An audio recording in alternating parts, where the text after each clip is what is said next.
Okay, good morning, everybody. They say that April showers bring May flowers. Well, they used to. As I sit here today on my farm on Bodmin Moor, we've had another very dry and really quite chilly April. And whilst the lack of rain can help me at lambing time, nobody volunteers to go out at 6 a.m. when it's tipping down. It doesn't serve the farm well. And even with our very extensive and organic stocking rates, we are now running surprisingly short of spring grass. A fairly moderate, but a distinct example, I feel, of our changing and unpredictable climate. Welcome to our webinar today, How to Build Affordable Homes and Combat the Climate Emergency. My name is Dominic Fairman,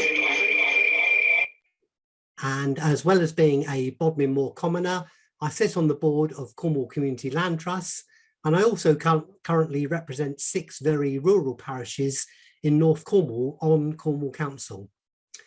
If, like me, you are a keen follower of climate change news and policy, you will have probably worked out for yourself by now that the opportunity to limit global warming to 1.5 degrees has already flown. And the best case we can now hope for is to achieve as much headroom under 2 degrees as possible. Indeed, in some parts of the world, they are already living with 1.5 degrees, namely the Middle East and Central Asia. And as a direct result, this has reportedly already displaced around 7 million people. For me, one of the worst climate change legacies we are handing down to our children is to leave them the moral dilemmas of how to deal with increasing overseas conflicts over increasingly scarce resources, resulting in increasingly desperate refugees. And if anyone thinks that the current awful situation in Ukraine is not in any way climate related, then I'd ask you, would Putin been so emboldened if there had not been such a reliance on Russian gas in Europe as a transition fuel away from coal? This is why the subject of our webinar today is so important. In my 6 years in local government, I've learnt a few lessons. The first is that everything is a balance. And for us here today, it is striking the right balance between future-proofing our new homes whilst maintaining genuine affordability. The second lesson in politics, it is wise to be neither too far in front of nor too far behind public opinion. And with regard to climate change and the housing crisis, I sense we are currently slipping behind where the public are actually now. Finally, you need to make good decisions based on evidence and then stick to them. And we have all the evidence we now need on around how to build with the climate change mitigation and adaptation in place. And we should be continually lobbying at every opportunity for this to become the norm, and then continually pushing the boundaries with each and every new development. We have 3 very interesting and distinct sessions for you today.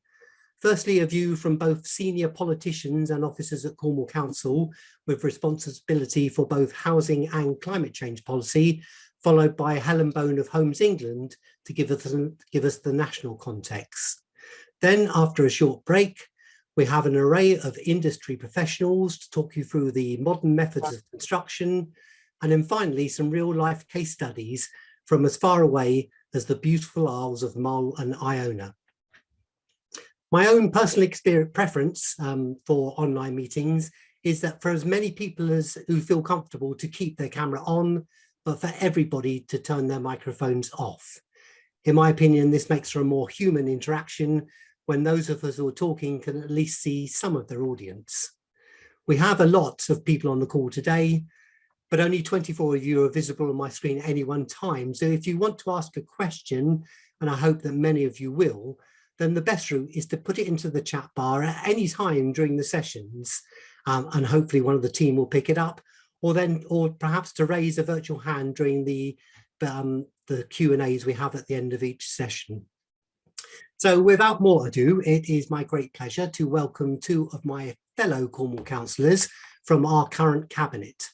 Councillor Ollie Monk, who has responsibility for housing and planning, and Councillor Martin Alvey, who has responsibility for the environment and climate change.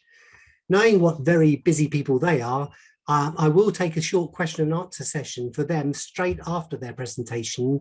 So if you have any questions for your elected representatives, this will be your best opportunity. Okay, if I may introduce myself, so I'm Ollie Monk, as I've been already introduced as Cabinet Member for Housing and Planning. Thank you very much, Dominic, for your preamble and for introducing me. I'd just like to say as little as possible, so I'm sure you've got the questions bit is the most important bit, where I can give you some direct answers to the challenges that we face.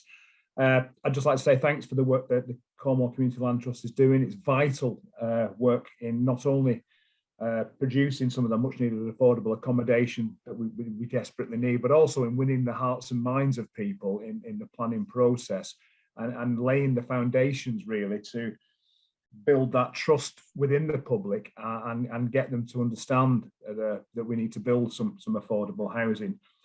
Last year, across Cornwall, including some of the houses that you've built, we've built 703 what's classed as that term affordable housing, which was the second highest in England. I think there was one London borough that produced more what were classed as affordable housing, and I guess they were building a couple of tower blocks or something. So we've actually done really, really well at building affordable housing.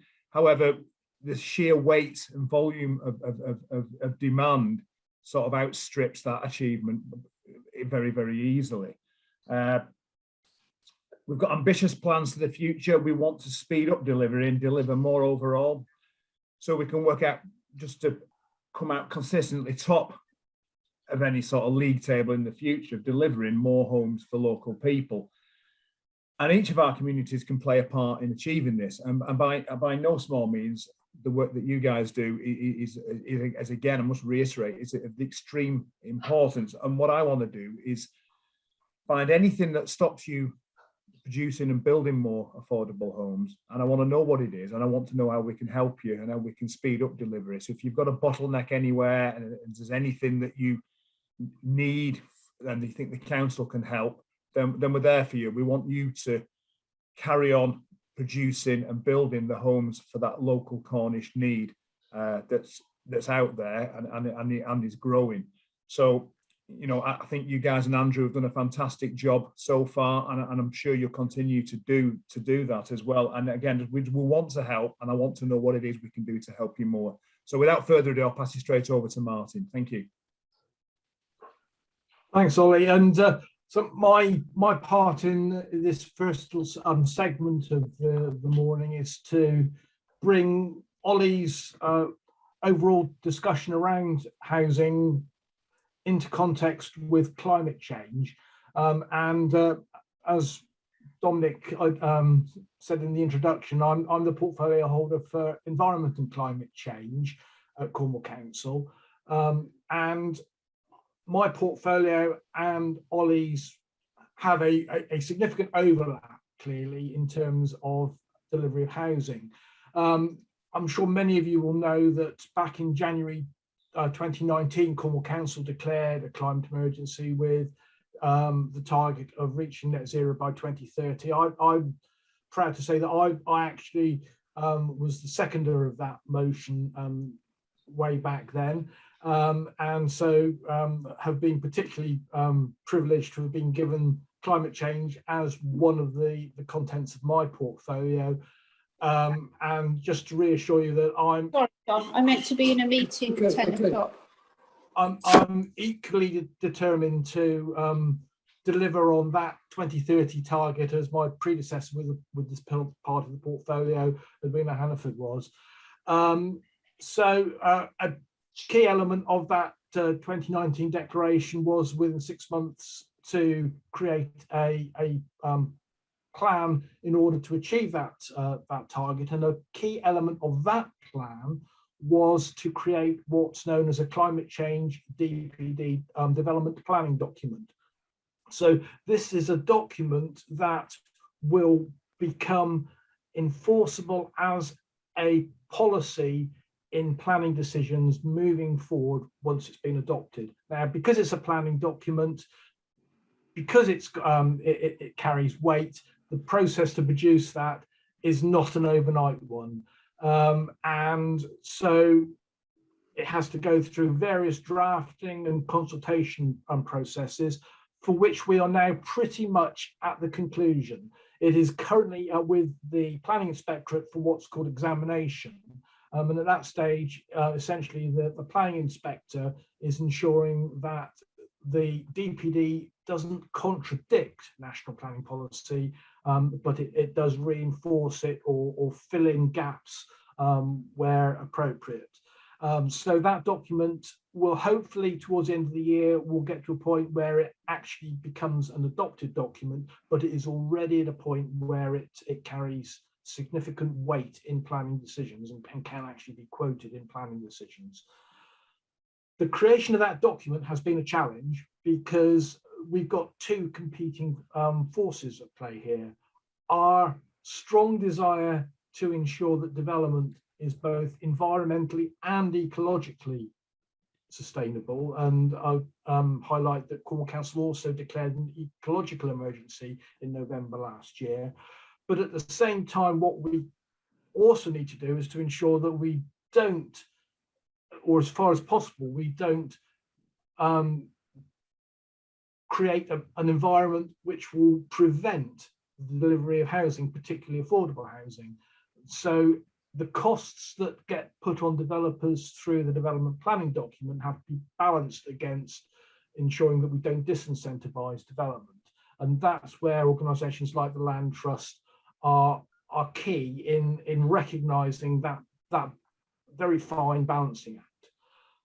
A few other things I would highlight. So the principle of the development planning document, which actually sits with Ollie's team, but my carbon neutral team have been very instrumental in its creation and development, is that fabric first approach. So the recognition that if you build the houses right now, you're not going to find yourselves in a retrofitting situation in years to come, because the one thing that is really challenging at the moment across Cornwall and our aging housing stock is actually retrofitting to make homes more environmentally friendly. The other key to bringing forward affordable housing that is environmentally friendly is that it must also be cheap to run. So what we can't do is throw out things that are going to make housing more expensive to run at the cost of the environment if we can possibly avoid it. Again, so that comes back to that fabric first approach. So the houses that are built to actually operate most effectively with renewable energy sources such as heat pumps. The other important element is our ecology, and so again within our development planning document, Cornwall has been one of the first areas in the country to press the 10% biodiversity net gain in development. I've spoken enough now, and I know that you've got a tight schedule today, so I will stop now and leave the floor open for Dominic to chair any questions to either myself or Ollie. Okay, no, thank you for that, Martin. That's been brilliant. So there are a couple of questions coming to the chat bar. Perhaps Stephen Reynolds, do you want to vocalise your question, or I'm happy to read it out? Yeah, it's simply to ask whether I understand there will be some examination in public of the climate emergency DPD. Have you any idea on the timing of that, either of the Cornwall Council people here? Hi, I'm Emily Rubin from the Planning Policy team. It's going to be in June, the week commencing the 20th of June. Okay. And are those open to any members of the public to attend? Yes, and we'll be advertising the details shortly on our climate emergency DPD website, so keep an eye on that. Perfect, thank you very much. Well, thank you, Emily. It's not often we get a direct answer to a direct question, so that's brilliant.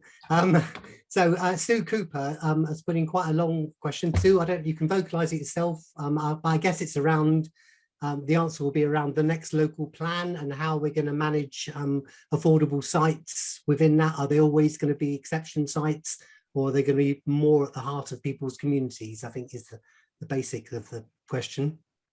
Sue, unless you want to elaborate. Yeah, basically, because I mean, I think it's often fundamental to where they come up that they're going to be more expensive for people because they're kind of on the outskirts. They need to be central, and as Martin said, they need to be built to be affordable to run, not cheap. I mean, they're not cheap anyway. You know, what is an affordable house when you're thinking in terms of buying? But yeah, I think you captured what I meant. Thank you.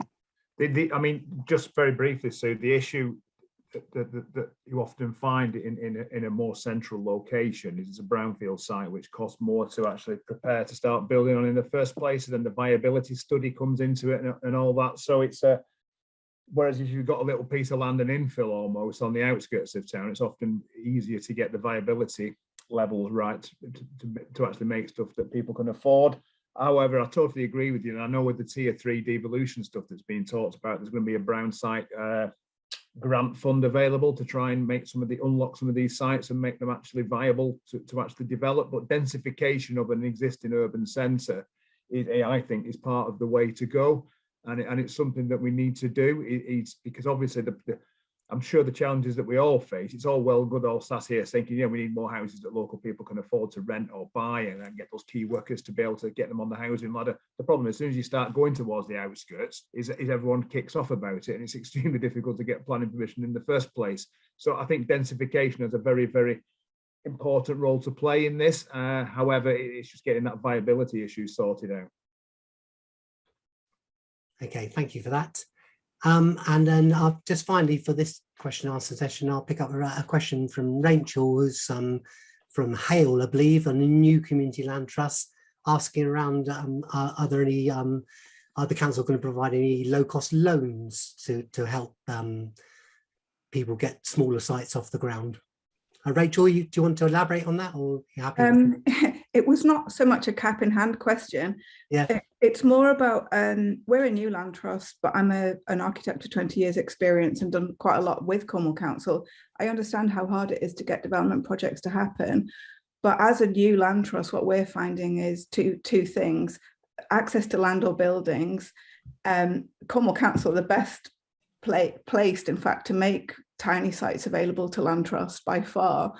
And the other is it's actually quite expensive for us to take on loans, even when you're working with an ecological, with a socially responsible investor. It still works out something like 10 to 12% across the construction cycle. That can only be passed on in the cost of the home. So I just wanted to make the point that land and finance are two important considerations, especially when you're looking at low carbon, because by my estimates, the real good stuff that's going to benefit the end user can add to up to about 20k to a build cost.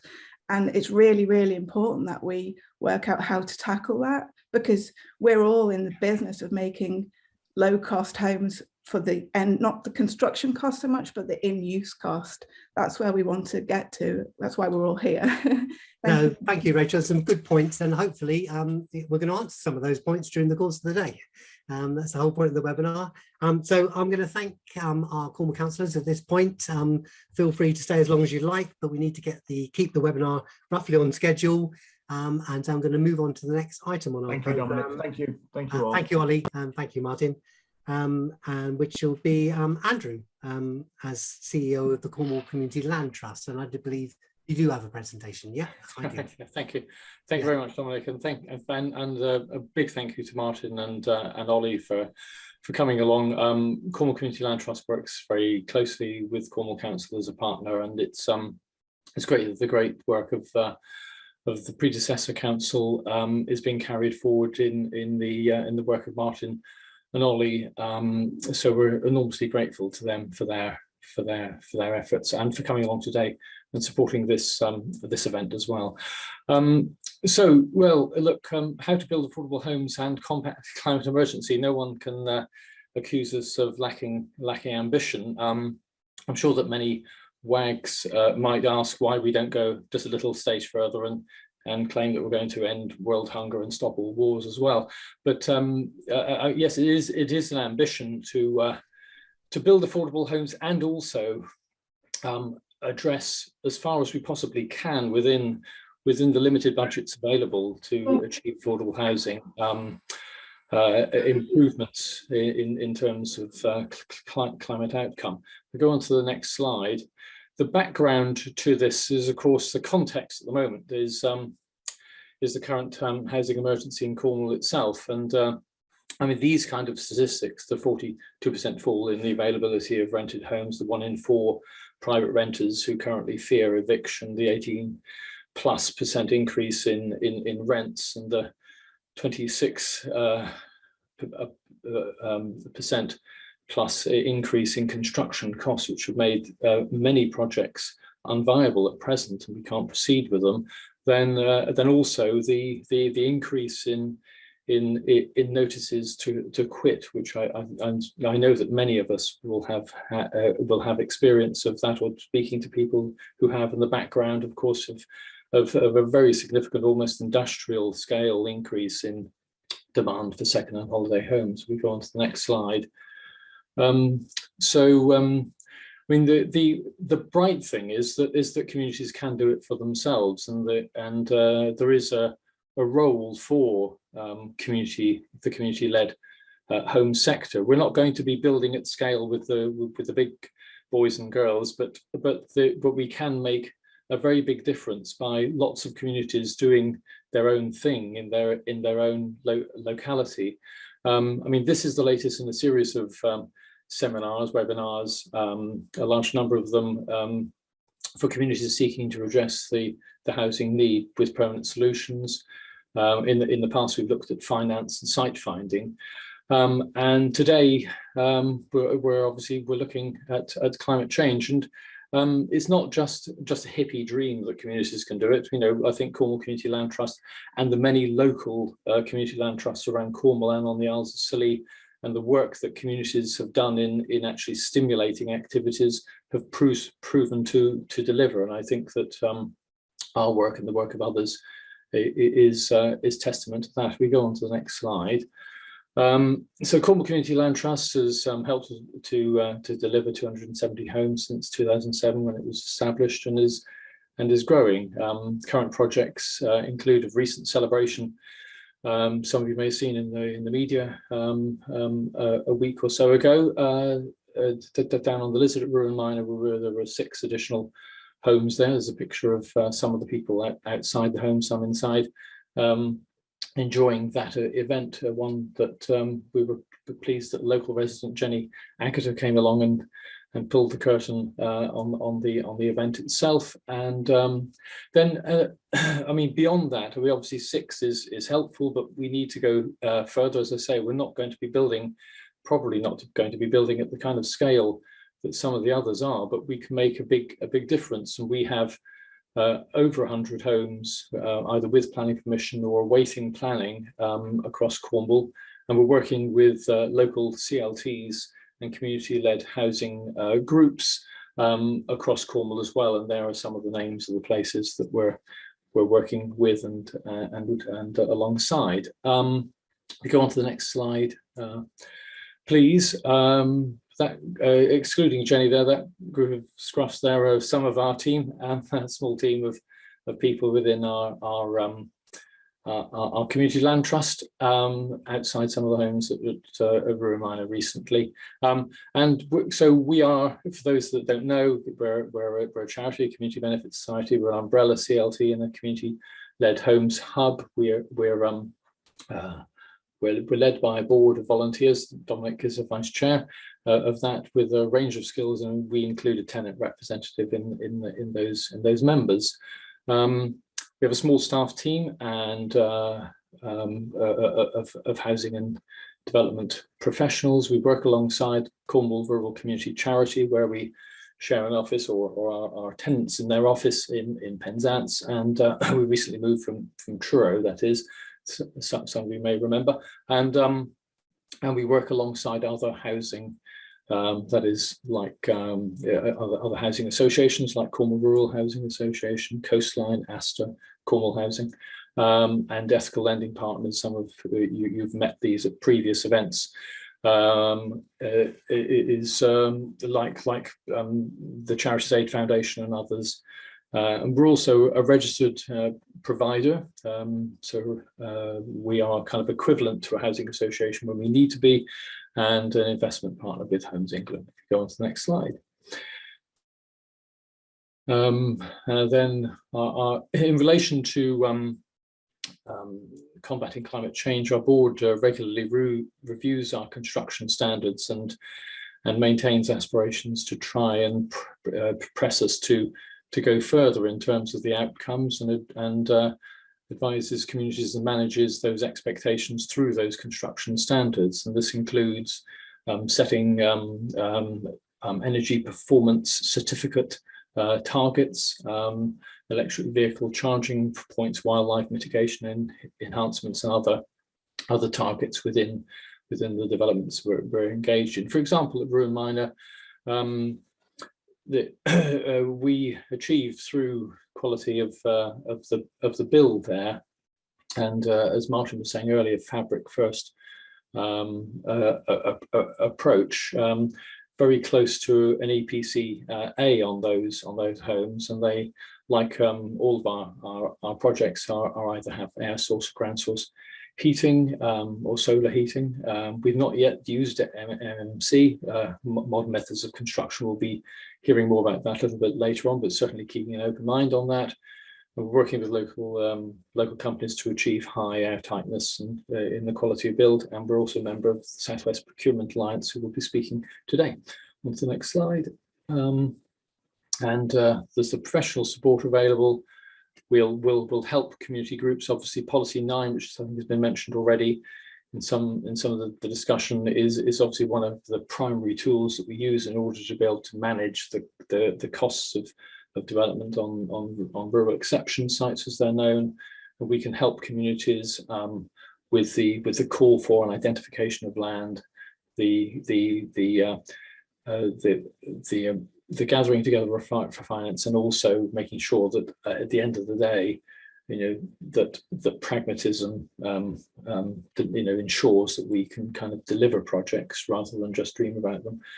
Going to the next slide.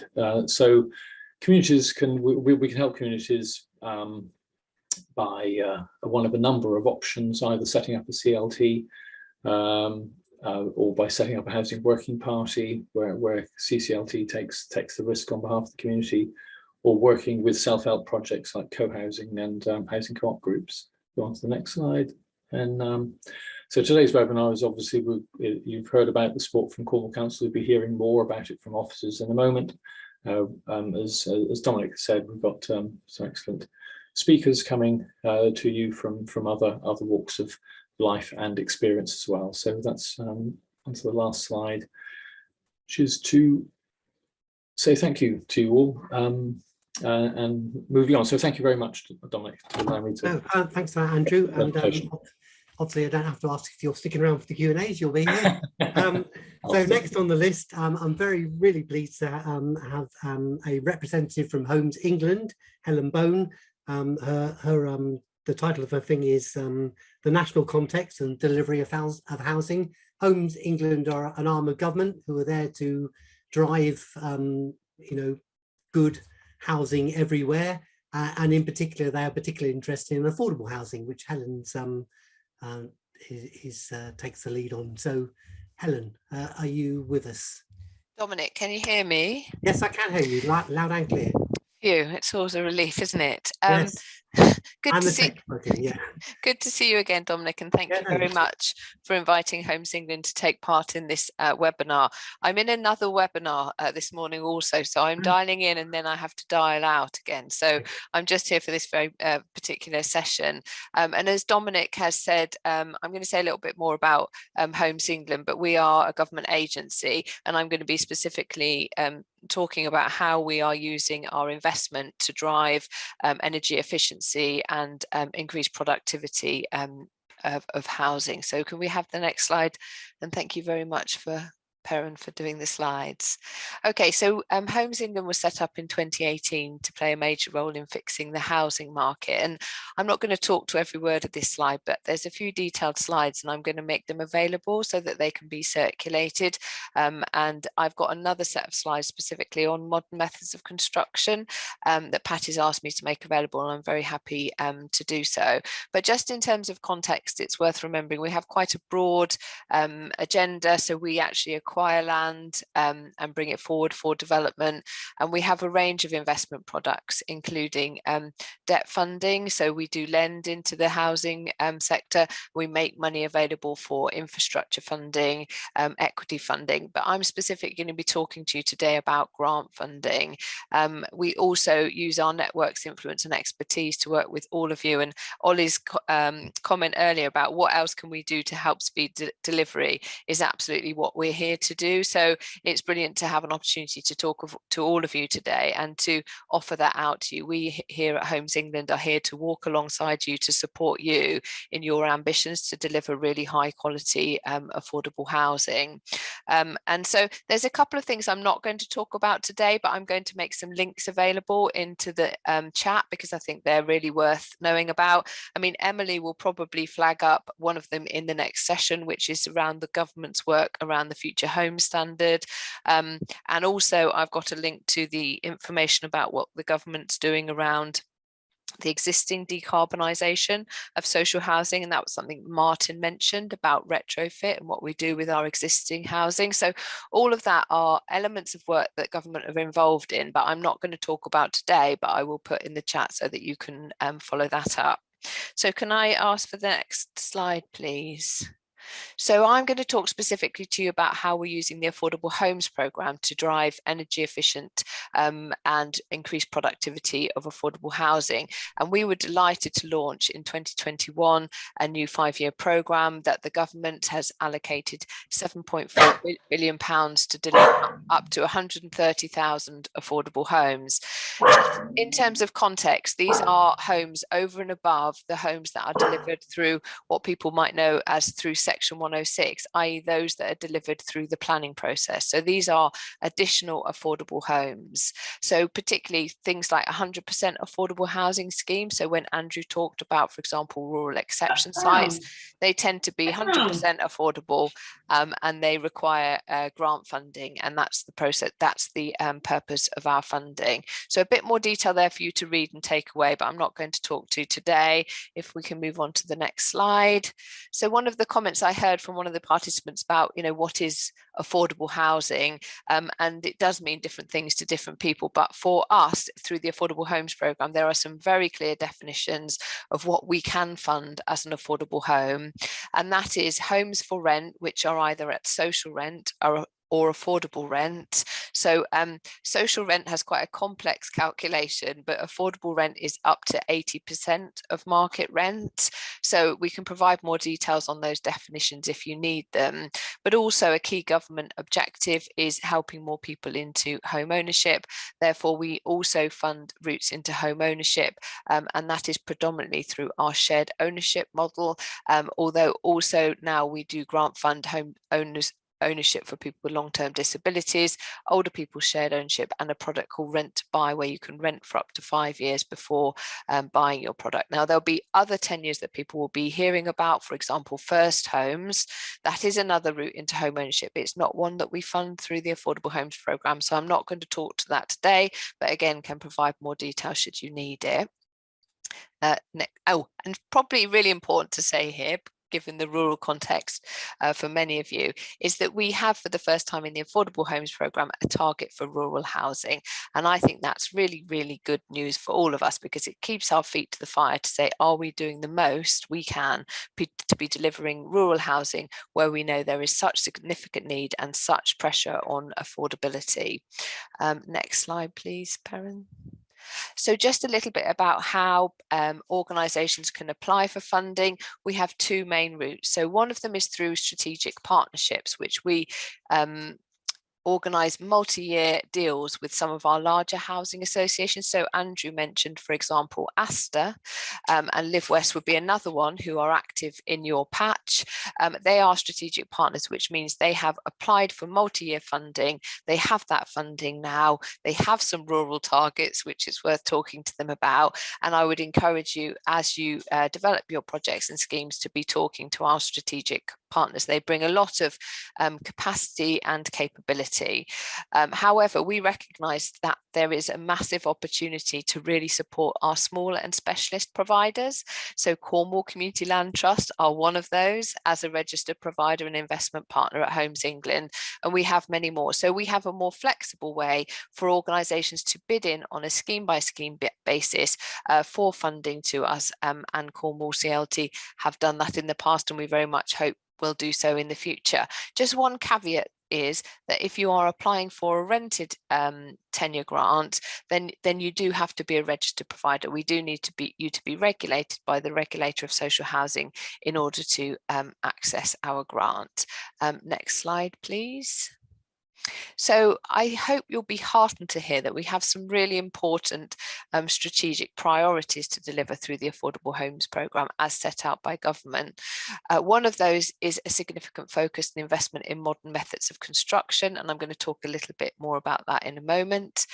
Encouraging the update of the new published National Design Guide and Building for a Healthy Life. So all of our schemes are assessed against those as they come in for funding. And of most importance, maximising the energy efficiency and sustainability of new affordable housing supply. So I am actually really delighted to see the amazing quality of propositions that we're getting through from our housing associations now in terms of energy efficient. We are funding passive housing, we are funding some really high quality fabric first approaches, and we are seeing a massive uptick in delivery using ground source heat pumps and other methodologies. And I think it really plays to Martin's point he made earlier, really, which is for our housing association partners, they have a long-term stewardship role, and they don't want to be going back and retrofitting these properties later. They want to get it right first time. So I actually think that the affordable housing sector is really driving this agenda, which is really exciting.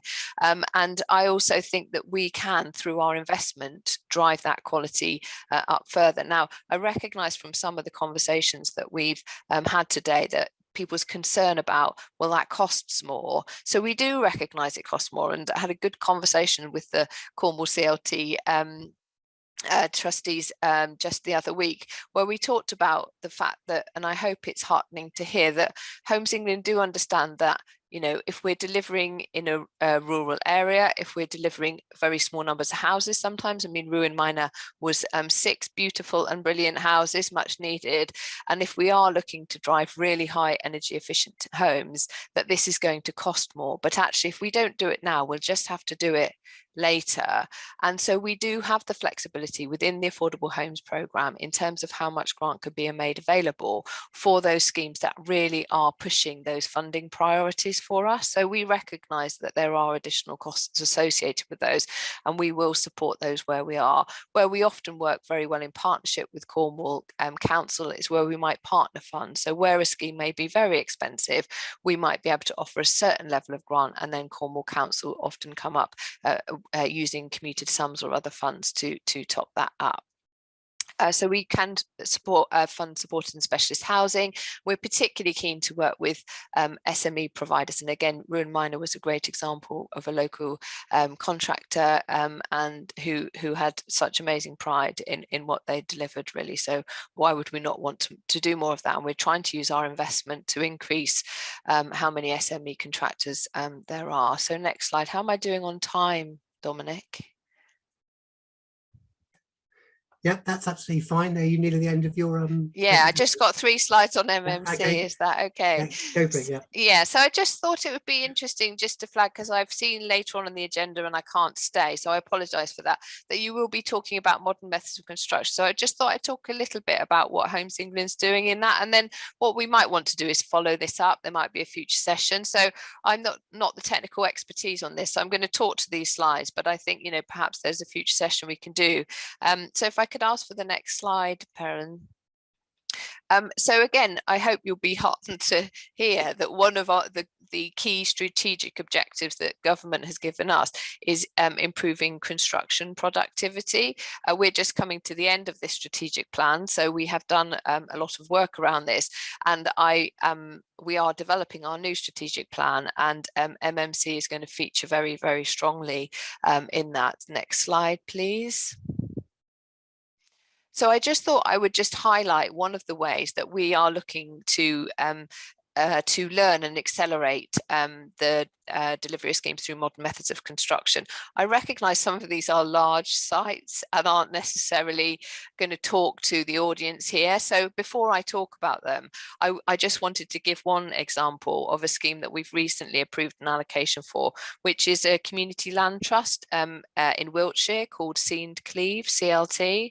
So this is 10 beautiful passive house on a rural exception site, a mix of affordable rent and shared ownership homes.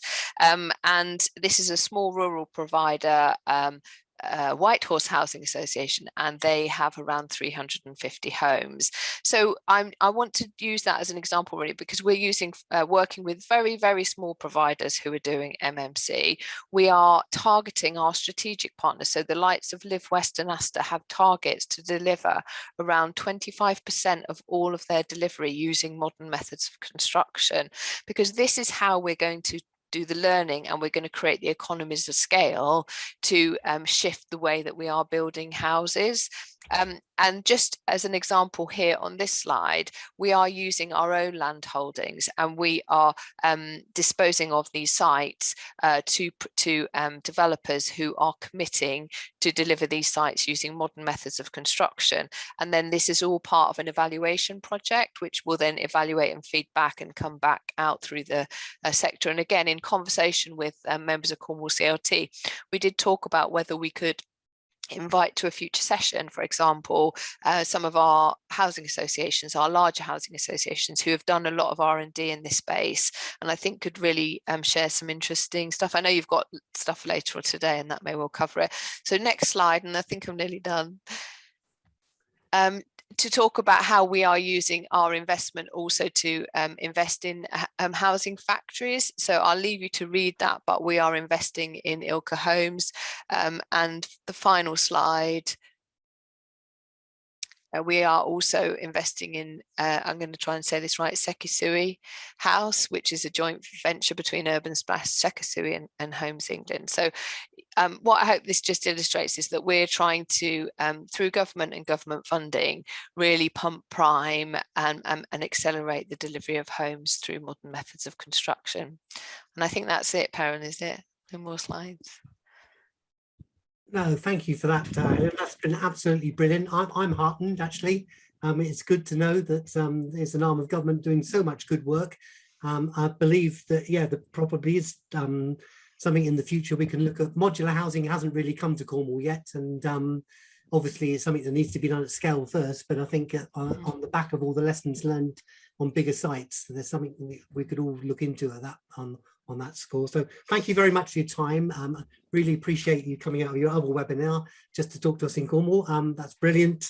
And I'll let you go at that point. Yeah, just thanks. Thanks, Dominic. Thank you, everybody, for having me, and enjoy the rest of the webinar. Bye. No, that's great. Thank you, Helen. Bye. So next we have two senior officers from Cornwall Council. Now we've got Sarah Roberts first, who's the Principal Rural Housing Enabler on the Affordable Housing team, and then Emily, Ruben, who's already chipped in, who is in on the Planning Policy team. So I take it you're doing one after another. Sarah, are you ready to, are you going to present or just talk? Sorry, I forgot I was on mute there. That's okay. No problem. Yeah, so yeah, I've not got any main slides to go through, but I've got a couple of slides just to provide with you later in my sort of just brief overview of what the team are doing at the moment. So I'm Sarah Roberts, and I work for Cornwall Council in the Affordable Housing team as their Rural Housing Enabler. So I work as part of a team, there's 11 of us in the team, and we support communities across all of Cornwall to bring forward more affordable homes for local people. As part of the measures to address the housing crisis over the last couple of months, I've been working with colleagues in our planning department on a new initiative for the affordable housing team around proactive enabling and community engagement. And this is so that we can support communities to try and bring forward more sites for affordable homes across Cornwall. Given that there's over 200 sort of parishes in Cornwall, we've and only 11 of us in the team, we've had to devise a way of prioritising and sort of focusing our work. And we thought it'd be helpful just to give a bit of an update on what the team are kind of focusing on at the moment. And so we've done this by sort of pulling together some background data for each of the parishes in Cornwall around aspects such as the number of people that are in housing need in each parish, whether or not that what the affordable housing delivery rates have been per each parish, whether or not there's been any delivery over the last couple of years. We've also looked at housing delivery against the local plan target and whether or not a parish is actually sort of on target for this. And we've also looked at what levels of affordable housing stock there are in a parish and whether or not they actually get any relets come up very frequently. We've then coupled this sort of statistical information with sort of officer knowledge where we have it of an area, and in particular if we know that there's an area that's really keen to sort of deliver some more affordable housing. And we've currently identified sort of 27 parishes, which also includes some clusters of parishes where the team are going to initially focus their time. The team are going to make contact with these parishes over the coming month, in the next 4 weeks or so. But the list will obviously change as time goes on. But we are also keen to sort of make sure that, you know, if you haven't heard from us in the next month, that we do hear from anyone that is interested in delivering sort of any affordable housing. So we're keen to support all parishes where it's possible. We work closely with partners like Cornwall CLT. We can't do this work on our own, and with other registered providers. So much work that needs to be done. And we can all help to develop schemes. As I was saying, we're part of a team of dedicated officers that covers the whole of Cornwall. And if I can just share with you, actually, our team, I think I can do this, hopefully. That's visible. Yeah. So as you, hold on. I've done it already, Sarah. Oh, wait a minute. What do you wanted, the map? Hold on, I've lost my notes now. 1 second. Yeah, so can you see the map? We can see the map of the affordable housing areas. So what we've got is we've got the team split into areas. So you've got the east and the west of the county. So everybody has got a contact for their area. So for example, if you're down in St Just, Michelle Billing covers area 1. Or if you're in St Ives, so she would be your main contact. So I cover the whole of the county doing my work, but obviously I can't. I would be spread very thin if there weren't these other sort of contacts. But each of your areas. So and then say for example the Helston, Campbell and Redruth area is covered by Julia Lansdowne. Nikki Mannell covers area 3 and area 4, which is like the Falmouth Penryn area, and then the Mid Cornwall area, which covers Truro right across over to Perranporth and then over onto the Roseland. And then you've got and then over on area 6 you've got Dean Mutton that covers that area. Up then above that Padstow Weybridge area you've got Richard Hawkey. So for the sort of Bude area right down to Launceston and quite a big area, Camelford, you've got Imogen, so Imogen Day, and then Sally Henthorne covers the Liskeard and Saltash kind of sort of area of Cornwall. We do have another couple of members of the team that kind of like do other elements of work, such as our work with allocations for homes as well. So that's us. But I believe this will be sort of available to you all with the other presentation notes. So I hope that's helpful. Yeah, no, thanks very much, Sarah. And yeah, I'm sure everybody will be keen to get the hands on that map, so they've got the correct contact details for their area. That's brilliant. And I was just going to say that the type of support that we can offer, so we can provide background information for parishes, like their housings. We can come and sort of provide information about affordable housing in general.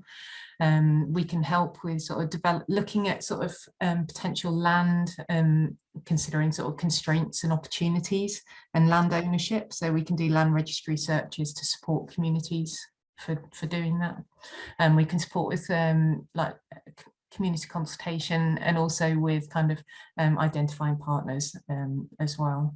So, and then one of the things that was mentioned earlier was to do with funding, and I was just going to sort of highlight about the council's revolving loan fund that is available to community land trusts. So that's a fund which is available to support the build process, and it's the rate, I think, is either 3 or 4%. I can't quite remember off the top of my head, but it's at the council's borrowing rate that we can actually borrow the money ourselves, and that's available and you can borrow between 75,000 and 1.5 million over an 18-month period, and that's available to community land trusts when they're building schemes. But we've also got the land remediation fund, which can support with costs where there's those additional costs on a scheme that were unexpected.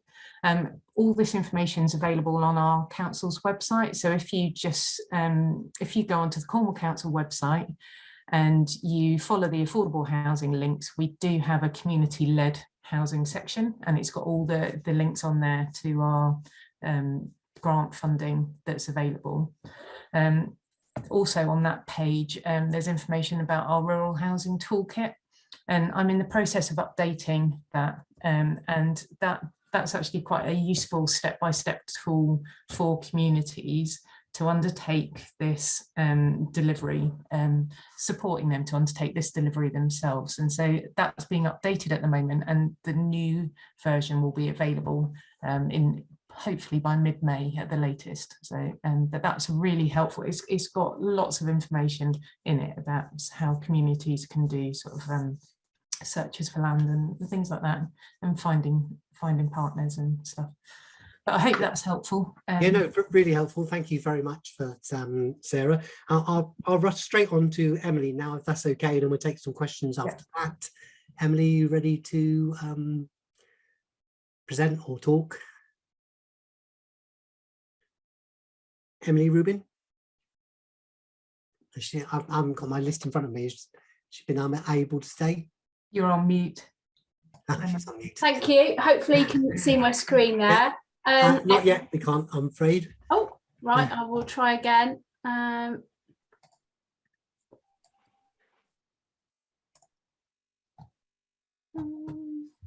I'm not used to doing this in Zoom. No, I know, yeah. Something's happening now. Yes, we got it now, thank you. Excellent, excellent. So yes, thank you for the really useful, helpful introduction earlier from both Councillor Fairman and Alvy. So I'm Emily Rubin. I work in the council's planning policy team, and I'm going to take you through a bit of detail on our climate emergency development plan document, new policy document that's coming in, and I just give a bit of background about myself. I'm not an energy expert, but I will be talking to you mostly about our sustainable energy and construction policy within the DPD.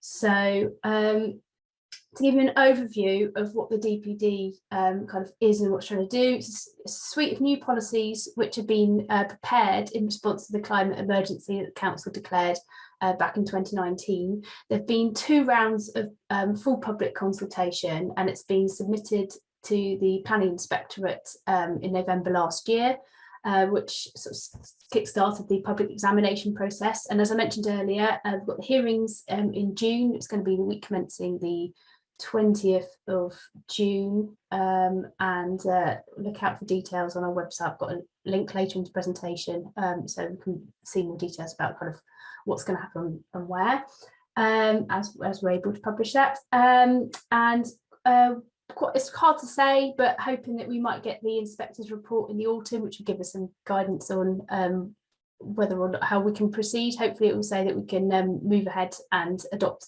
the document this year without too many changes. And also, as previously mentioned, DPD is already starting to be used because it's at quite an advanced stage. So it's being used positively, which means to say that if an application comes forward with features or attributes that are mentioned in the draft DPD, then that gives it positive weight in decision making. But the document isn't being used to add weight to any refusals. So the scope of the document, I've just loosely clustered things to help you kind of find your way through it. So we've got coastal vulnerability and flooding, we've got green infrastructure, including the biodiversity net gain, themes that we talked about earlier, town centre diversification and densification. So it's understanding really that our town centres are changing, exacerbated by COVID in terms of their role. So diversifying uses so that it's not just dependent on retail. We can have other community functions and some housing in there, but also thinking about the public realm as well as densification, because you've got to think about amenity, of course. And then rural service and working hubs, thinking about shops and employment opportunities and centres. Low impact living and sustainable travel. And then we've got policy on renewable energy, so larger scale renewable energy schemes. And also I've underlined it here because I'm mostly going to focus on this, the sustainable construction policy. And the policies have been written so that they are, we believe, flexible. So we don't say you have to do things a particular way, so that we don't stifle innovation to future-proof things, because the technology is changing all of the time. And there's also going to be dedicated policy guidance to support the document to give further details. So that's in production at the moment. And we've also recently published our new Cornwall Design Guide that went live in December on our website. If you Google Cornwall Design Guide, also there'll be a link in here, you'll find that, and that provides more details on the expectations that we have for new development. So the policy on sustainable energy and construction is called Policy SEC1, and it responds directly to the drive for carbon neutrality by 2030 mentioned earlier.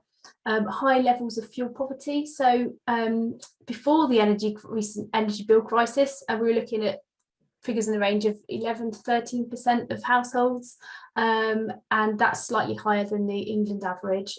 So it's definitely an issue before, and I can only see it getting worse. And then also concerns that the new future home standards, which coming through the new building regulations, there's concerns that those don't go far enough or coming quickly enough. And we've been looking at other standards produced by REBA, LETI, other best practice, and looking at cost modelling and feedback we've had for our consultations. So this policy does go further. It improves on the future home standards through pushing for better air tightness, ensuring renewable energy, and covering unregulated energy. There's different types of energy that you can model in homes, and unregulated energy is more about the kind of actual use, day-to-day activity and usage of your home. We believe that we'll be working in actual energy terms, kilowatt hours, so it's easier to monitor. Our policy will be coming in sooner, so there's thousands of new build homes built annually, so those households will benefit, and that reduces the need for retrofitting. And safeguards against the future home standards being delayed or diluted, but it is compatible. So it's our policy kind of just take things above and beyond. But when building regulations eventually catch up, we'll be delighted that the policy won't be needed. We would actually prefer the standards to be within the building regulations rather than through planning policy, but we're working with the tools that we have. So for new build homes, the policy will require an energy statement that will demonstrate that a series of thresholds are met. So space heating target demand of 30 kilowatt hours per metre square per year, and a total energy consumption target as well of 40 kilowatt hours per metre squared per year. And there's also a requirement for the there to be renewable energy for the home that will match the total energy demands of that home. So the preference for roof mounted solar, and that is because it's tried and tested, and the feedback that we had was that that's generally what people's preferences are. Where there are viability constraints, the priority will be placed on the space heating, either fabric first and then the total energy consumption. And where there are technical limitations to renewables, for example, you might have an apartment block where there just isn't enough roof space for the renewable, for the solar PV to provide the renewable energy, we would consider a contribution to a offsetting fund that we're setting up, but that would be by exception, and would still want the building to go as far as it can in meeting the policy requirements. And we're going to be providing more details on the offsetting option in due course. We're just working on those at the moment. So some practicalities. As I said, we don't dictate how the building should be built, but for those who aren't directly involved with construction, here are some things that might help you meet the policy. So having a heat pump, high performance glazing, high specification insulation, designing out the thermal bridging, that's the gaps where the heat can escape, mechanical ventilation, heat recovery, and maximising the available roof area for solar panels in the design. So it's also really important that occupants know how to use the technology that they're given, and be aware of the maintenance and services issues there. And we also would really encourage monitoring the in-use energy, just to see what's working, and learn from that, and if there's any adjustments that can be made. So just briefly touch on the non-residential requirement, and that is for larger developments to achieve BREEAM Excellent, which is a more flexible framework to cover all the different uses that could be caught up in that. So retrofitting, so generally, well, often planning permission isn't needed for adaptations to homes, but where it is, we will give significant weight to improvements where energy efficiency and carbon reduction in carbon emissions are able to be made. There is support for solar panels, especially where they minimise visual impact, especially to heritage assets and landscapes. And the policy also supports improvements to climate change resilience and sustainability of heritage assets, where they conserve or enhance the historical significance, and they facilitate the sensitive reuse where they're in disrepair. So that's really saying that these changes can really help the future of heritage assets. It's a positive thing. So further requirements, is also not particularly onerous water demand threshold there for all new dwellings. We weren't able to have anything lower than that because we're not in an area of water stress. And then for large developments, some water efficiency measures as well there. And there's also provision for prioritising previously developed land and reusing existing buildings, and careful use of soil and resources, using locally distinctive materials which are resilient to almost climate, sort of granite and slate, things like that, as is appropriate to that area, and incorporating space so that people have got space to put their recycling, and thinking about the life cycle of the development and the spaces around it, just to think about what's going to happen next and make sure that's as sustainable as possible. And we don't actually have a threshold for embodied carbon, as we don't have a technical evidence base for it. Nationally, it is an issue, it's something that's coming through, and it's something that we'd look to in the future, I think, to see how we can resolve that, but it's not for this document.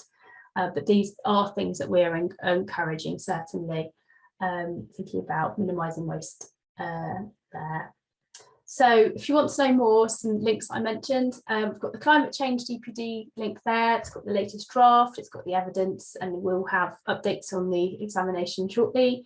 We've got the Cornwall Design Guide, which was adopted at the end of last year, and that sets out further details on our expectations. And it covers all sorts of things inside buildings, outside buildings, public spaces, access.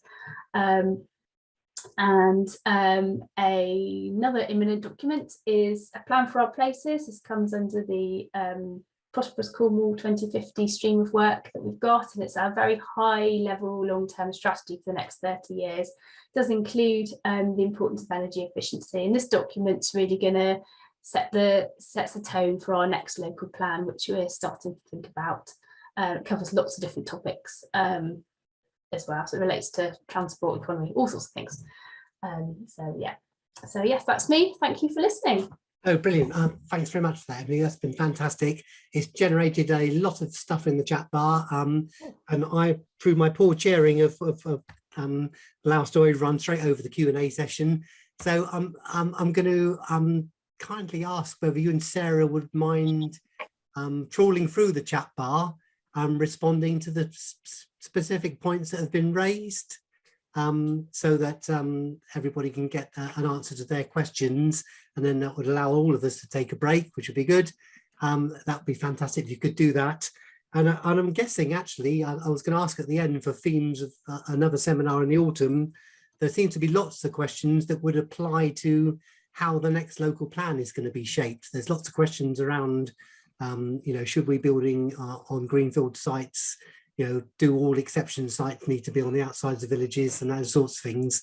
So you can do your best to answer those questions, but I'm guessing it might be, if people might think that would be a useful topic for an autumn webinar around how Cornwall shapes its next local plan, that might be something we can look at. But anyway, I'll leave you looking at the chat bar. Thank you very much. I'll give everybody else a break, and we'll reconvene at 11:20, when we're going to have a look through some of the practical elements of modern methods of construction. And so, yeah, I'd look forward to seeing you all again online at 11:20 precisely. Okay, thank you, everybody. Welcome back. It's 11:20, so we're going to go on to our next segment, which is all around, was from industry professionals, all around the modern methods of construction and how we can actually achieve this. I'm pleased to say that first up, we have Lydia and perhaps Katie as well. I'm not sure Katie's on the call, but Lydia anyway, from Trowers and Hamlins, who are international legal specialists with a strong presence here in the Southwest and a strong track record on affordable housing and construction. So Lydia, are you with me? Do you have a presentation? Thanks, Dominic. I am, yeah. Just me today. Katie couldn't make it, okay, but just me. But let me just try and share my screen with you all. Some slides.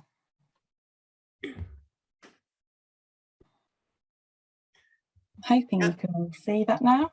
Yeah, that's shown up nicely. Thank you. Perfect. Thank you. So good morning, all. My name is Lydia Stewart-Banks. I'm an associate at Trowers and Hamlin Solicitors. And then this morning, I'm going to talk to you about modern methods of construction and just give an update on the market and talk about key issues to consider when embarking on a modular project. But before that, just a little bit about Trowers and Hamlins. We're an international law firm with offices across the UK. Our Southwest office is in Exeter, where I'm based. And the firm's known to be at the forefront of social housing, and we act for sort of registered providers, local authorities, private developers, house builders, funders, consultants, amongst others. And nationally, we have the largest non-contentious construction practice, and we have extensive experience in sort of procurement, building contracts, ancillary documents, and just sort of anything construction related. So for the next 10 minutes, I'm going to talk about what MMC is, then some contractual considerations to think about when entering into a contract with the manufacturer. And then I'm going to finish with talking about a survey which Trowers and Hamlins conducted in connection with modular housing in the UK. So what is MMC? So modern methods of construction refers to the improved methods of construction where the majority of the construction activity happens in a factory. and is then delivered to the development site where the structure can then be assembled on site in a matter of days or weeks rather than several months as with traditional building. The process has been described as a way to produce more better quality homes in less time. And there's lots of advantages compared to traditional house building, including sort of speed on site, standardisation, reduced defects. And then we're now seeing more data showing that modular housing is more sustainable and energy efficient. The controlled environment of the factory allows for automated assembly without the unpredictable influences of sort of weather, temperature, daylight working hours, and reduced human errors. And NMC isn't a new concept. It's been across the construction sector for many years, for instance, in schools, student accommodation, and hotels. But more recently, we've seen an increase in modular housing, inspired by government focus on the need to build more homes and on Homes England grant criteria. And in fact, the government's construction playbook highlights the use of MMC as key to improving quality in public sector construction. And Homes England now require their strategic partners to deliver 25% of homes using MMC. And they very much encourage the use of MMC on the affordable housing programme. So the MMC definition framework published by the Ministry of Housing, Communities and Local Government has been developed and identified the 7 MMC categories as shown on screen now. So what this framework is, it explains the difference between category 1 and 2, which are the fully volumetric and panelised systems. And then the other end of the scale, we have categories 6 and 7, which refer to improved processes off-site. So when it comes to putting your contract together, there are some contractual considerations to think about, because with MMC, procurement of the project is different to a traditional scheme, with the main contractor taking responsibility for the groundworks and then subcontracting the manufacturer and installation to the manufacturer, or the manufacturer taking a lead role and assuming the traditional main contractor responsibility. So therefore, the form of contract needs to be carefully considered to understand the risk share and all the different parties involved. The nature of off-site construction projects isn't always compatible with traditional construction contracts, so certain common elements need to be considered when negotiating contractual arrangements, and these are on screen now. So we've got, for instance, ownership and risk.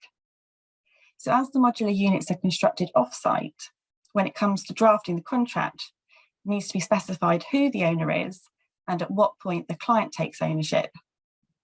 Is it at the factory, at the point of transport, or on site, or even upon construction? And then we also need to ensure that the manufacturer doesn't have any retention of title over goods once ownership has passed to the client.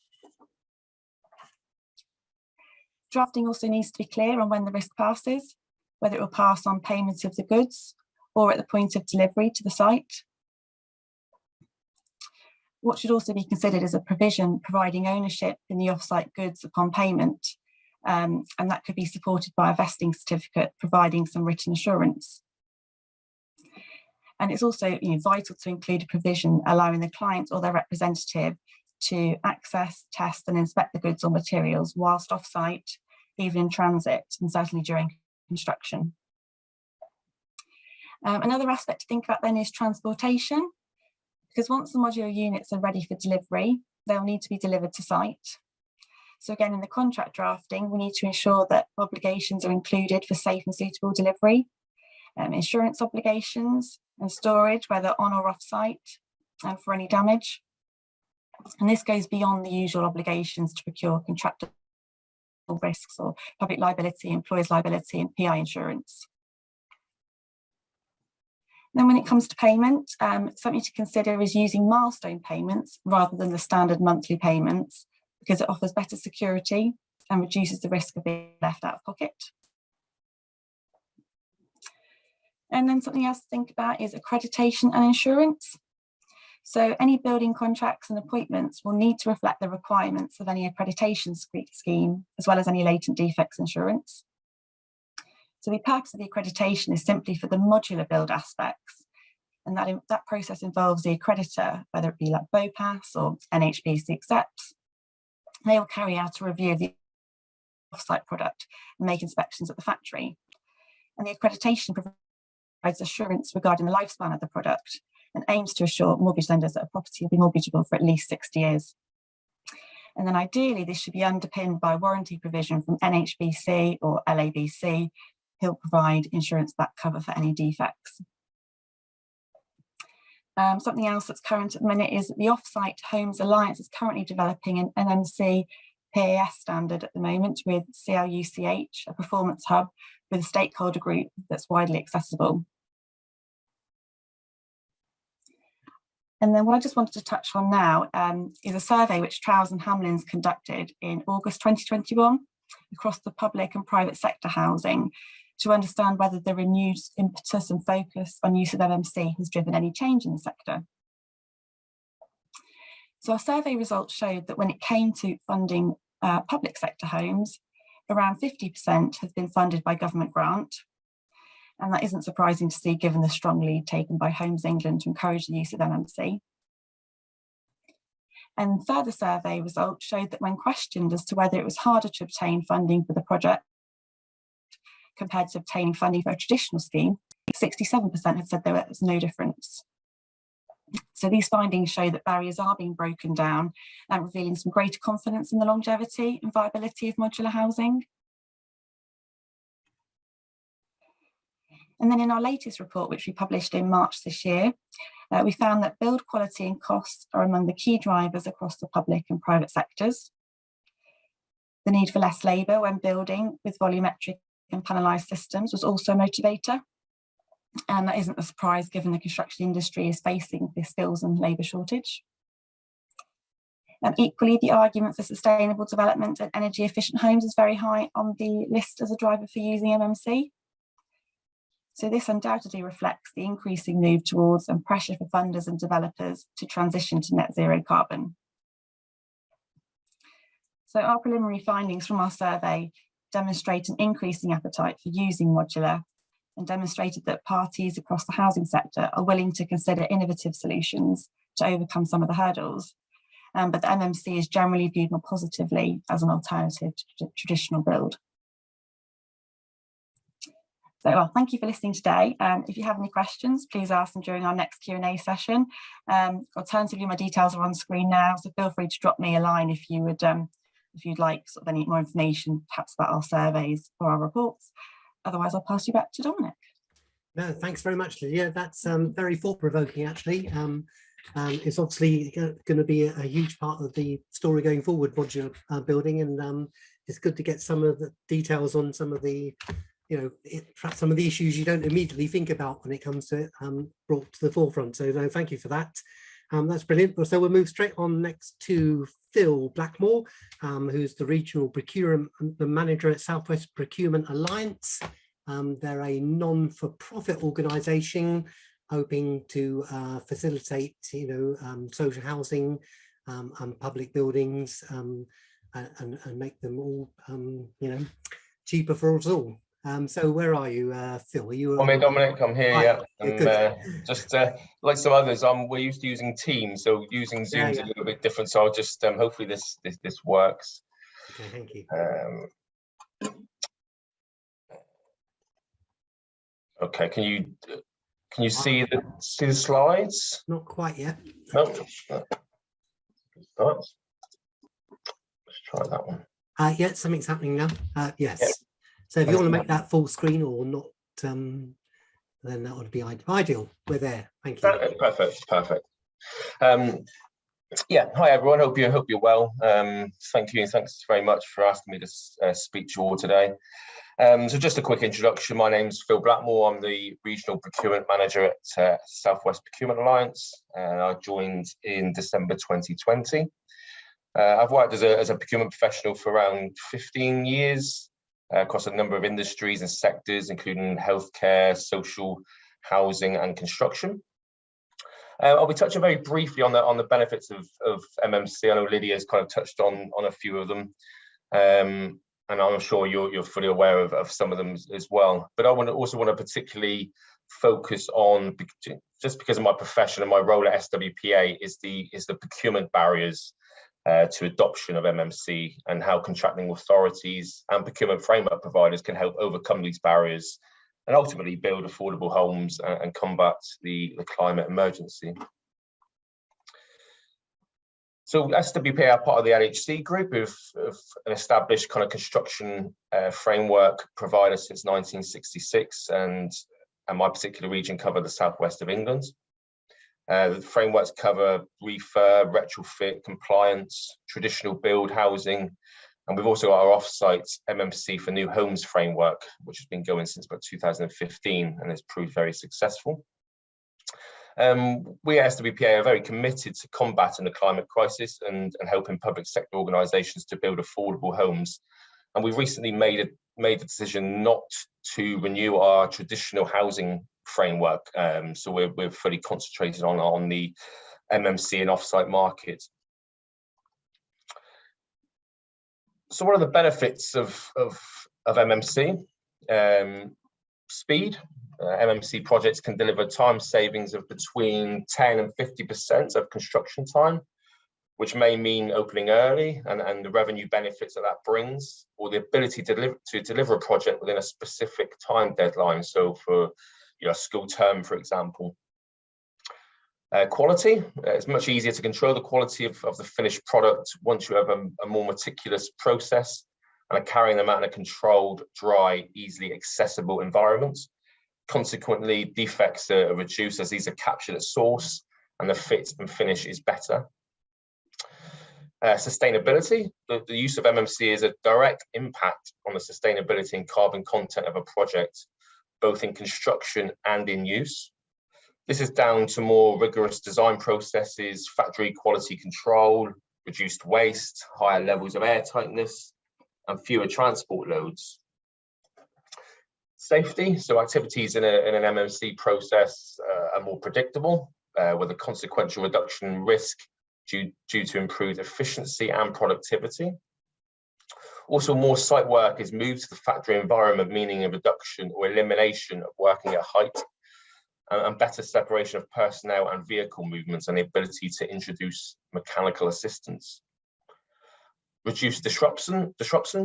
Not only do MMC processes reduce the time required on site, but as a direct side effect, there is less need for site space for car parking, welfare facilities, material storage. And this has a direct impact upon the locality and reduced traffic movements with less disturbance to the residents in the vicinity.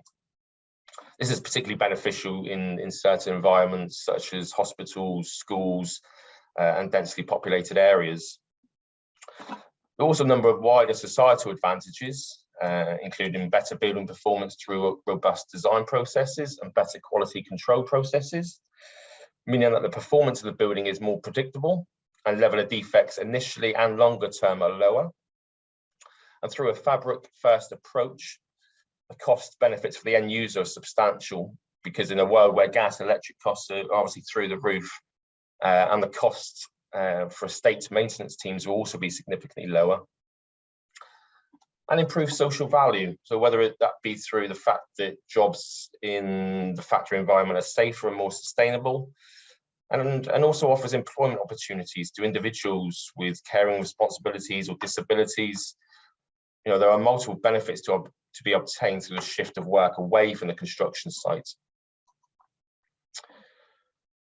So we're all aware of the most common perceived barriers to the adoption of MMC, including the perception of MMC being higher cost versus traditional, and the schemes having to be a certain size to make it viable, and also the uncertainty around quality of construction. It's also likely that public procurement in the UK has been a contributing factor to the blockage of MMC, so I'll just touch on some of those barriers now.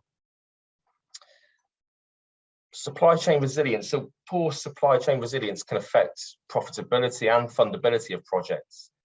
In this regard, a fairly big barrier to the take-up of MMC is seen to relate to its lack of well-established supply chains. Recognising this was a major issue, back in 2017, I think, David Mosey developed and introduced the FAC1 Framework Alliance contract. The idea behind it is that it combines the features of a framework contract and an alliance contract to achieve a strategic and collaborative approach to procurement, connecting multiple projects, integrating team members, and improving value. We believe that supply chain resilience starts from having a collaborative approach and focus on alliancing. And with the FAC1, this promotes an overarching theme which seeks to align objectives and interests. It promotes a joined up approach to achieving supply chain resilience. Specifications. So legally, when drafting specifications for a preferred solution, the contracting authority should not draft too narrowly or widely in order to rule out or unduly favour any potential workable solution which may meet its particular needs. So not knowing how to draft specifications for a new type of solution, or to draft them wide enough so as to not inadvertently discriminate against that new type of solution, may have been a barrier against the adoption of MMC in public procurement. The Construction Innovation Hub identified defining the need as one of the biggest obstacles to the growth of MMC solutions. This is now changing, and with the creation of frameworks and dynamic purchasing systems which public bodies can opt in and effectively provides them with ready-made solutions. Costs, so the upfront costs, like I said, are perceived to be generally a lot higher than versus traditional. But we've proved that during a recent call off, by combining pipeline and aggregating volume with two public sector clients, that MMC is actually more cost effective than traditional. The key was obviously the aggregation of volume to create a larger pipeline, but we also benefited from standard house types. And obviously there are a number of whole life cost benefits that MMC delivers for both the tenants and the asset maintenance teams. But generally, depending on how the evaluation process is carried out during a tender, modular solutions may find themselves at a disadvantage at the evaluation stage.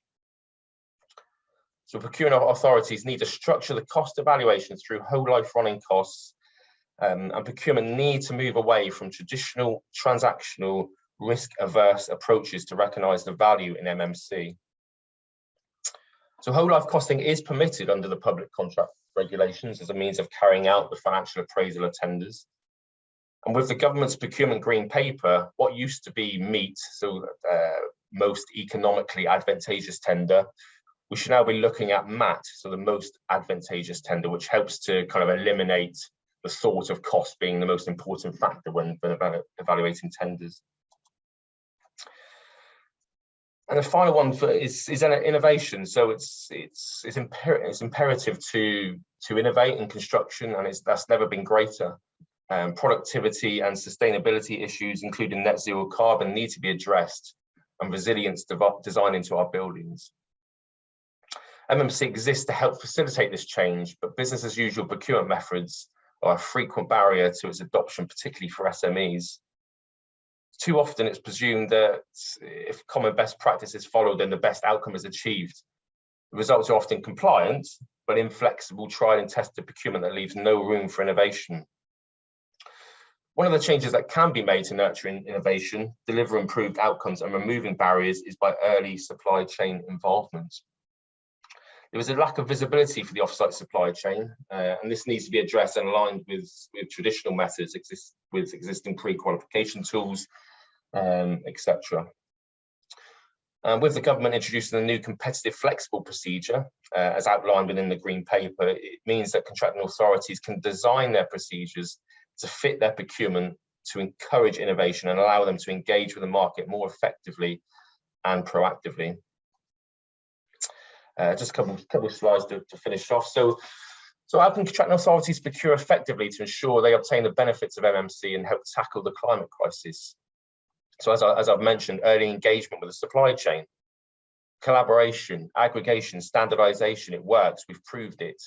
And we're now pushing that particular piece of work with new public sector clients through our Easy as 1, 2, 3 campaign.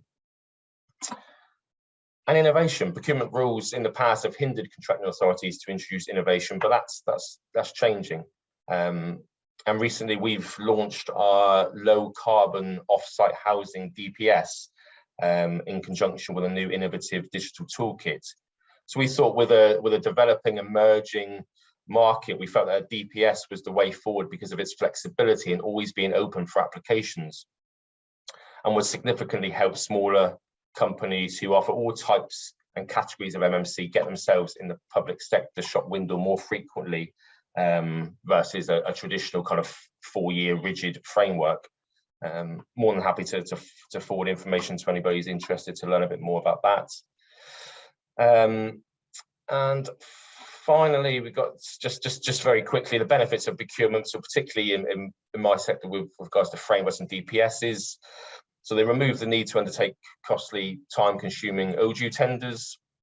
There's a significant reduction in procurement timescales from anything between kind of 6 to 9 months to as little as 4 to 6 weeks.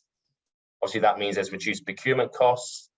It's market tested. We've already engaged with the market. There's pre-agreed terms and conditions, exceeding prices that could be further reduced by competition at call-off, and the use of modern model specifications.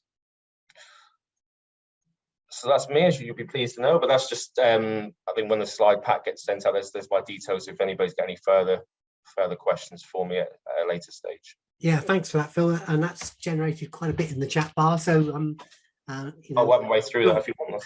Feel free to have a look through what people are saying, and respond if you feel you want to. That's great, and really interesting, and yeah, good to see how fast this is moving forward. So next we're going to go to Coastline Housing, who we're all aware who Coastline are. They build lots of affordable housing in Cornwall. Peter Keane, I'm hoping, is on the call with us. I can see Peter, well done. And he's going to talk about, you know, the cost of construction to standards in today's climate. So very local and very very relevant. So Peter, are you just going to talk to us, or do you have something to share? I do have some slides. I just okay. I'm technically inept, so let's just see how it goes. There you go. It's warming up, and there we have it. Yeah, ideal. You got it? Yeah, we got it. If you just want to put it onto slideshow or full screen or whatever the yeah. Is that better? You guys see it? You were nearly there. I have no idea. Yeah, okay. Well, that's, I mean, that's legible from my point of view, but I'm not going to. Hey, can you guys all hear me? Sorry, I've got a dodgy. I can hear you loud and clear. Thank you. Oh, great, great. Sorry, just the ends of COVID at the moment. Oh dear. Wonderful. Sorry to hear that. So yes, so my name is Peter Keane. I'm a commercial and technical manager at Coastline Housing, which means I spend 50% of my time playing in mud, like sites like that. So that's tends to be what I do. So I oversee the quality of what's being produced. So sort of work alongside our EAs, employees agents, sorry, and clerk of works, just to make sure that we are improving standards throughout and addressing issues at the same time. So I'm going to talk to you today about the cost of construction standards in today's climate. Specifically, I'm going to talk around the new building regulations that are due to be implemented in the next couple of months, and the impact that is. But firstly, just sort of wanted to cover off, come on, work, please work. There we go. Just to give a bit of background of where we are at the moment. So we've seen significant increases in construction cost, and these are due to various interlinking factors. So we've had Brexit with supply chain, etc., and a loss of skilled and unskilled workers. COVID, the industry is slowly recovering, but it came to a halt 2020, and then we had sort of drop-off points throughout 2021 as kind of the pandemic happened, etc. Labour shortages. This isn't just to do with Brexit and the changes there. This has been a lack of investment for decades within the industry for skilled and trained workers. In December 2021, there were 42,000 vacancies within the building industry. Again, with shortages, we see a rise in the costs. There's various stats around that, but certainly a lot of contractors are finding it difficult to find trades, and we've seen an increase in skilled and unskilled workers as well, which hit budget costs. And a lot of these aren't pre getting the contract signed, this is whilst works are carrying on, and we've had examples of block workers walking from one site to the next because they're getting an extra £10 a day, and that having significant delays on projects. Materials shortages, again, throughout 2021, we saw those shortages on sites causing delays, particularly classic around, well, it seemed to be a week-on-week type thing. So 1 week it will be timber roofing battens, the next week it'll be glass, the next week it'll be UPVC for windows, and then it'd be plaster, and then cement and sand, etc. So all of those things had a knock-on effect with programs on sites, and again, the running costs of those sites as well. And sort of from recent information found, we saw that in building new properties, there was over an 18% increase in the cost of materials, and for repairs and maintenance, which Coastline also do, we've seen a 19.5% increase in those materials as well. We've got the war in Ukraine that's going on at the moment, so Russia banning certain products, and then we're cutting the reliance of oil from them again, and the impact is not just vehicles and cars, it's things like kilns and furnaces, it's how we make our bricks and things like that. So it's all the background energy that's required as well to produce some of these materials. We've seen fuel increase, so petrol increases, we've got inflation that's going up, and then on top of that, we've got a booming housing market, which is great in one sense, but also we've got people who are doing upgrades, they're buying and selling properties. So again, that's all demanding on materials and labour. So again, that's for those who like graphs and things like that. This is from the Office of National Statistics. So that shows the price increases, etc. And then just some abbreviations there. Competing markets as well has also been a considerable issue. You got the next slide? New building regs, does that come up? Yeah, sorry, yes, that's visible. Yeah. Sorry, I can't, my screen is different to yours. So no, that's right, new building regs. We're on. Okay, so the building regulation changes that have been implemented from June this year make it mandatory to cut carbon emissions in new homes by 30%.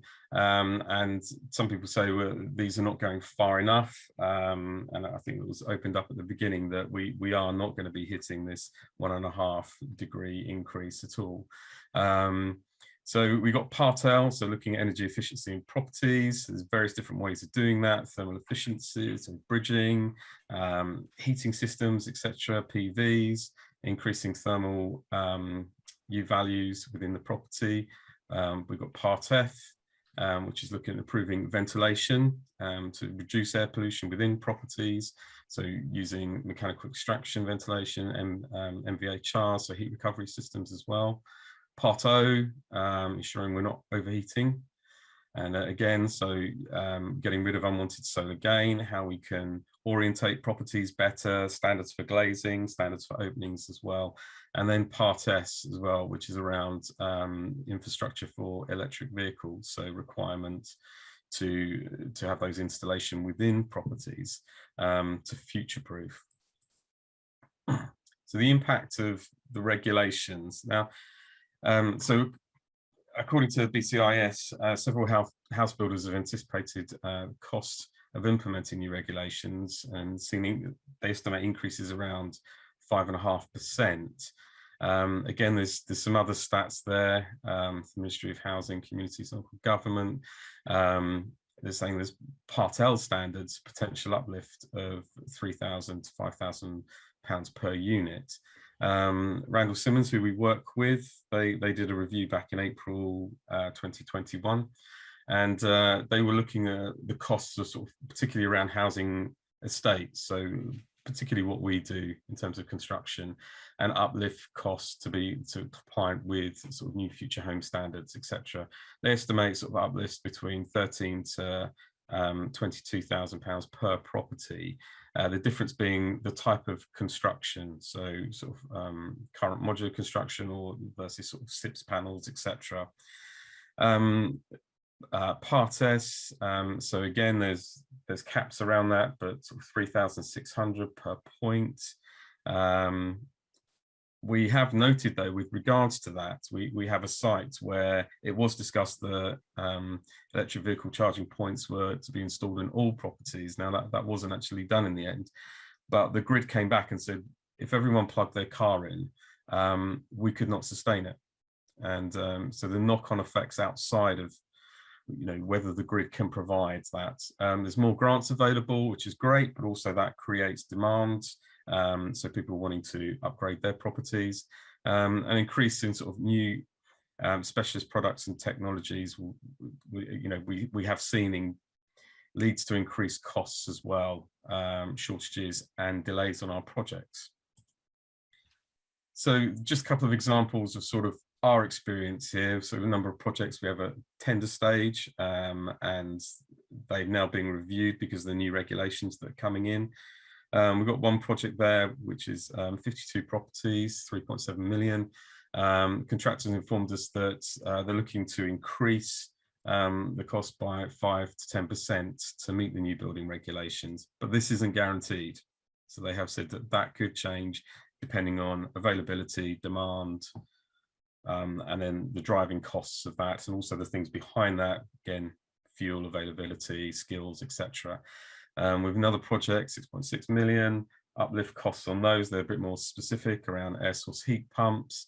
So 245k, underfloor heating, then there's no point in really installing underfloor air source heat pumps unless you're doing underfloor heating with it. And then there's a whole load of works behind that to ensure that those lower emission energies are going to be more efficient within the property. We've got a smaller one, 25 properties, again, uplifts there as a review of ground source heat pumping, but also looking at PVs as well. Another thing that we have what's the word, opportunities to deal with is biodiversity net gain, and that's a requirement that we need the planning permission stage to achieve 10%. The pressure we've seen is that it means we're building less homes per site, and also whether we're doing off-site contributions, so we're having to offset it because we can't meet that target. Again, that increases costs, and so I say I'm talking about money. I'm not saying these are bad things at all. These have financial impacts on us as house builders, and within our budgets as well. So so one of the big impacts, sort of tying up really, is additional construction costs need to be absorbed within our project costs.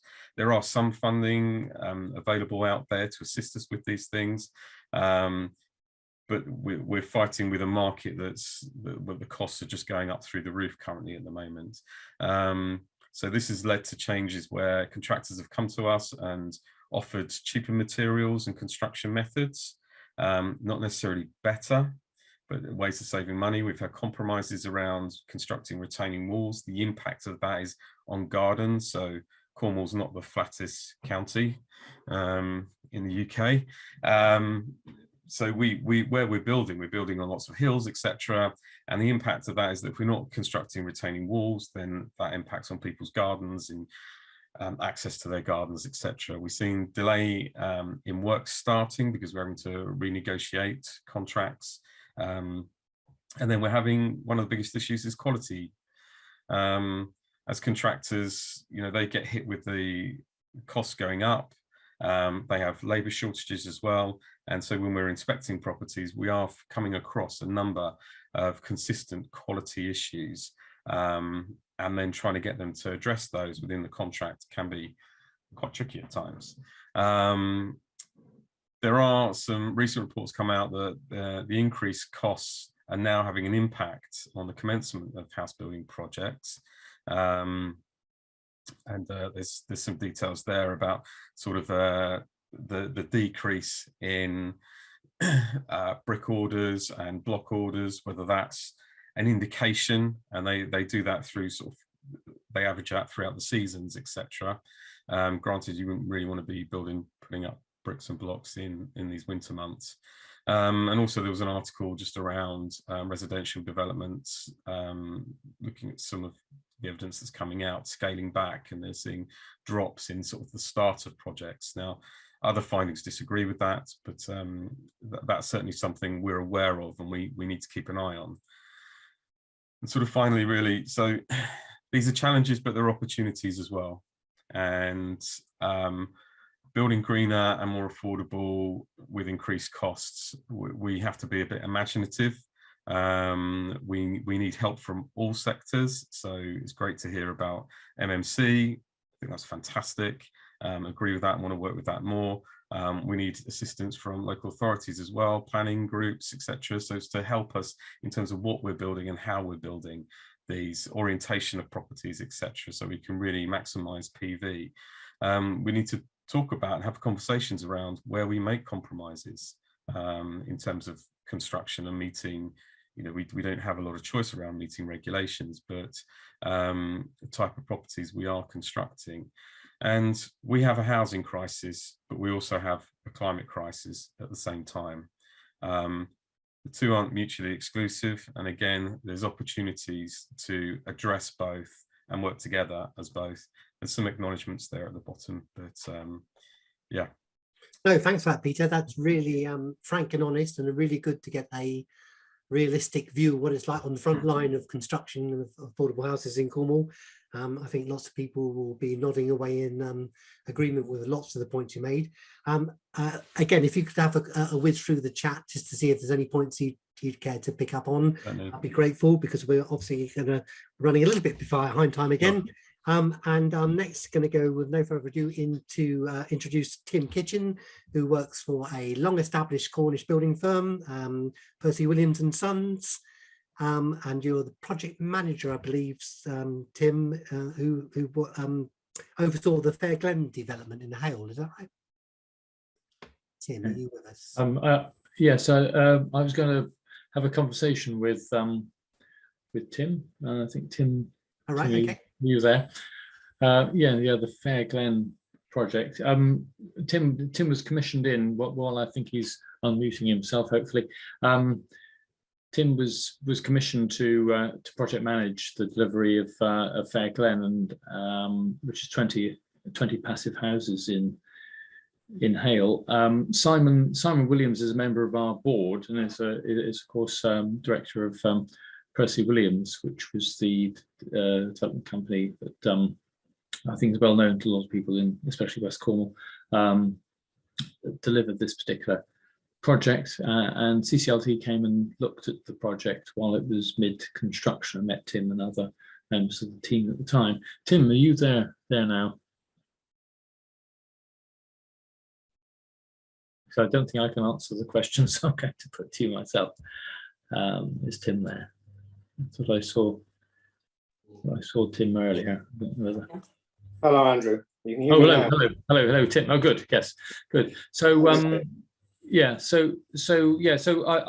just thought I would just give a brief introduction to you, and would take us through this process. I mean, particularly from, if you like, the coalface itself of constructing the properties themselves. It's all very well, if you like, talking in theory about how MMC works. There's a lot of discussion about MMC, very little about passive house, and of course you came at this project from the background of someone who was trained in traditional building techniques, and a lot of experience in that in the past, and then were asked to oversee this particular project. And I just wondered, just from your own point of view, in what way is the building of a passive house different to that of a traditional build, just for people who have no experience like myself? Well, the passive house project itself was a concept between Simon and John Stengelhoffen, who used to work for Lily Warren Partnership. Mm-hmm. And they came up with a scheme where they wanted to try and prove that you could build a passive house at the same price as you could build a conventional build. When we started the project, there was very little knowledge about passive house building in Cornwall at all. And certainly there was none being done to that scale that was privately funded. A lot of the housing associations were trying to do it, but one of your other colleagues mentioned earlier that they were struggling tremendously with building standards, airtightness layers, and that's where the critical bit with a passive house comes in. Passive house is a bit like saying every vacuum cleaner is called a Hoover. Passive house is controlled entirely by the Passive House Institute in Germany, and every single element of what is done has to go through that accreditation process. So we were overseen by a company called Warm Associates in Plymouth, who came down to inspect foundations, insulation under floor slabs, floor slab construction, wall constructions, type of wall ties, type of windows, airflows, type of taping on ceilings and walls, type of airtightness behind plug sockets. None of those things would be applicable to a conventional build of 2 skins of blockwork with 100 mil cavity. Right, and so can you briefly describe what the Fair Game project was? I mean, when we discussed this before, you kind of explained that you had to kind of change the approach or the way that you had approached building contracts, and of course you then had to get a team of builders who were equally trained in traditional methods, and then had to see whether they were capable, well, not capable, but were prepared to change their approaches to the construction of properties. Well, that's exactly that was where the first problem occurred, is that because most of them had a background with apprenticeships in conventional 2-skin block work, they didn't know anything about the density of the underfloor insulation, how airtight that had to be. And we met with quite a few that was a bit, apprehensive. Why are we bothering to do this? This isn't what we belong to do here. And that was the ethos that they had. So it was going back to school for the first 6 weeks to say, right, we can't do this, we can't do that, we have to do this, we have to do that.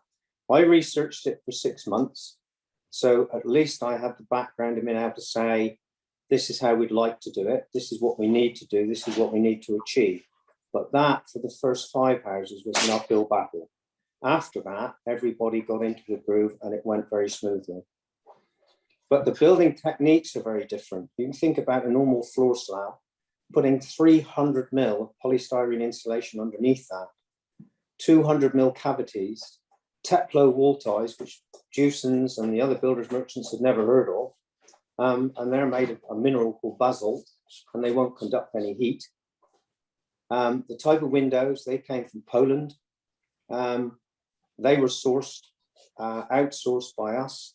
And in comparison, they're triple glazed, and they've got all special glass layers in them, so they allow solar gain in, but don't allow any solar exported. The wall ties won't allow any heat through them, and if you do a visualization with heat cameras, you can see that conventional metal wall ties conduct heat through the walls, and the basalt ones don't. The types of tapes we had to use had to come in from abroad. They couldn't be applied in humidity of more than 60 degrees. We were 100 yards from the sea. How are you going to do that? So they all had to be changed because we found they were letting go. So from the point of view of actually educating people and learning, it was an uphill battle for the first 5, but after that, it was much easier. And in terms of getting that supply in, I mean, in the chat box side, it's evident that that people are concerned about if we're importing all of this material from far afield, then is this not going to have a difficulty with regard to delivering projects on time, and also the impact on the local economy? You're muted at the moment, Tim. You're muted there. You just need to unmute yourself. Yeah. Okay. Right. From the point of view of supply, I think most of the contractors in Cornwall will agree that once you get south of Bristol, most normal supplies stop, because as soon as you say we're in a TR postcode, your cost of transportation goes up dramatically and it's very difficult.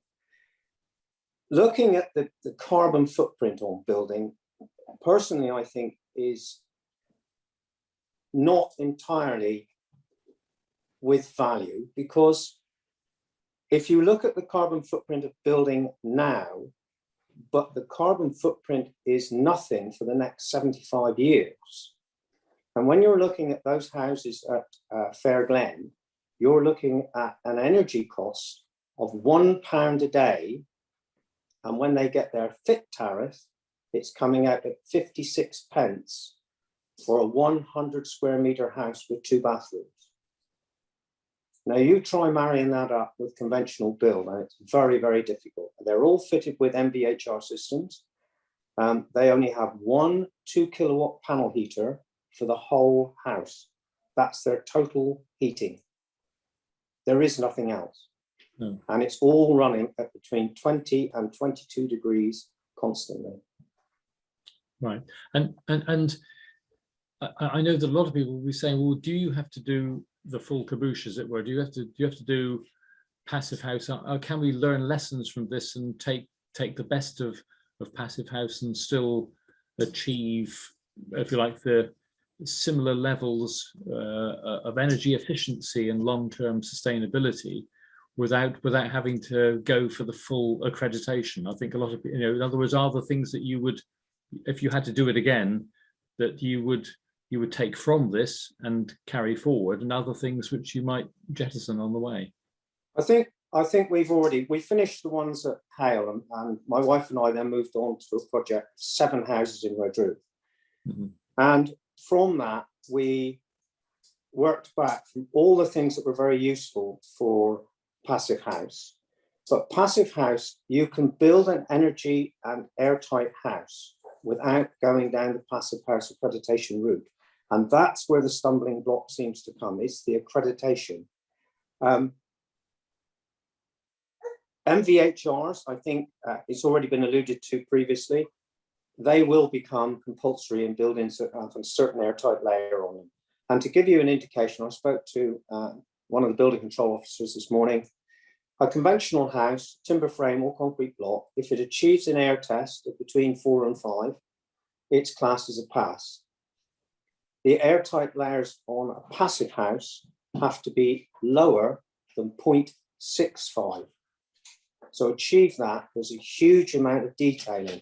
And again, it was alluded to about the quality control. The quality control on a site can only come down to the site manager and the site foreman. If they're not keeping their eye on the ball, then the quality will fall off, because so many people now are going down the route of getting all their subcontractors to give fixed prices. So they're fixed tender prices on whatever they do. We don't do that. And we were achieving air tests of 1.5 and 2 on a normal timber frame build without putting a huge amount of effort into taping and jointing and the airtight layers. So it can be achieved, and energy efficiency can be achieved quite simply by the quality control that goes into the build. Thank you very much, Tim. I would love to go on, and there are more questions, and perhaps that'll come out in the questions at the end. But really very grateful to you for your advice on this one. I think that's been enormously helpful. But we do need to move on because of limitations. No, that's fine. That's absolutely fine. I understand. Thank you, Tim. So back to you, Dominic. Thank you. Yeah, no, thanks, Andrew, and thanks, Tim. That was enormously enlightening to speak to or to hear from somebody who's actually done the work on this, and what is practical and what isn't practical. So there's a short introduction video there. There's more, which I'm sure we'll send you the link so you can watch the whole thing. But I'm very pleased to say that Lois is with us today to talk us through perhaps more on how they delivered a warm, affordable homes for local people in the Lune Valley in Lancashire. So, Lois, I can see you on screen. Do you want to unmute yourself? And hi, everybody. Can you hear me? Yeah, got you loud and clear. Thank you. Fab. Okay, right. I'm just going to see if I can run my presentation. Thank you.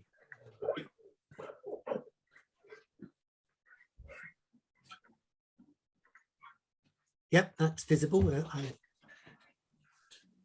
Can you see my? That's perfect, full screen and everything. Yeah. Can you see my notes as well, or just the presentation? No, just the presentation. Okay, great. Perfect. Right, I'll kick off then. Yeah, thanks for inviting me to speak. So I am Lois Hurst. I am a trustee with the Lune Valley Community Land Trust, which was founded in 2018, and it's led by a board of volunteers. We're all local people, and we've got a support of local membership. And so yeah, I'm on the board for the CLT, and also I was in the design team for the houses that we put together, which I'm going to talk about. I'm a recently qualified passive house consultant. I'm currently studying to complete a PhD looking at life cycle carbon and energy impacts of retrofit housing. And I'm 7 years into my own low energy retrofit just up the road from these houses. So I'm talking today about some 20 affordable homes that we're building in the Lune Valley in a small village just outside of Lancaster. We're partnered with a local housing association to deliver that. And we're developing this groundbreaking scheme. There's a summary on the screen just now about the sort of headline aspirations for the scheme, but I'm just going to be focusing today on the energy performance, which I've highlighted here. And you can have a look at those other things when you're in time. So firstly, yeah, we decided to build to Passive House standard. It was interesting listening to the talk just before the break about Tim's experience of constructing in Passive House. So what is Passive House, first of all, if for those of you who are not familiar, it was a building standard originated in Germany in the early 90s. It's now really well established in the UK. And contrary to popular belief, it's actually a performance standard driven by comfort, not energy. But basically, it's a house with minimal space heating requirements, which is born out of very high performance building fabric. Passive houses use up to 90% less energy for heating and cooling than conventional buildings. And so we achieve comfort through all of the building fabric performance aspects. It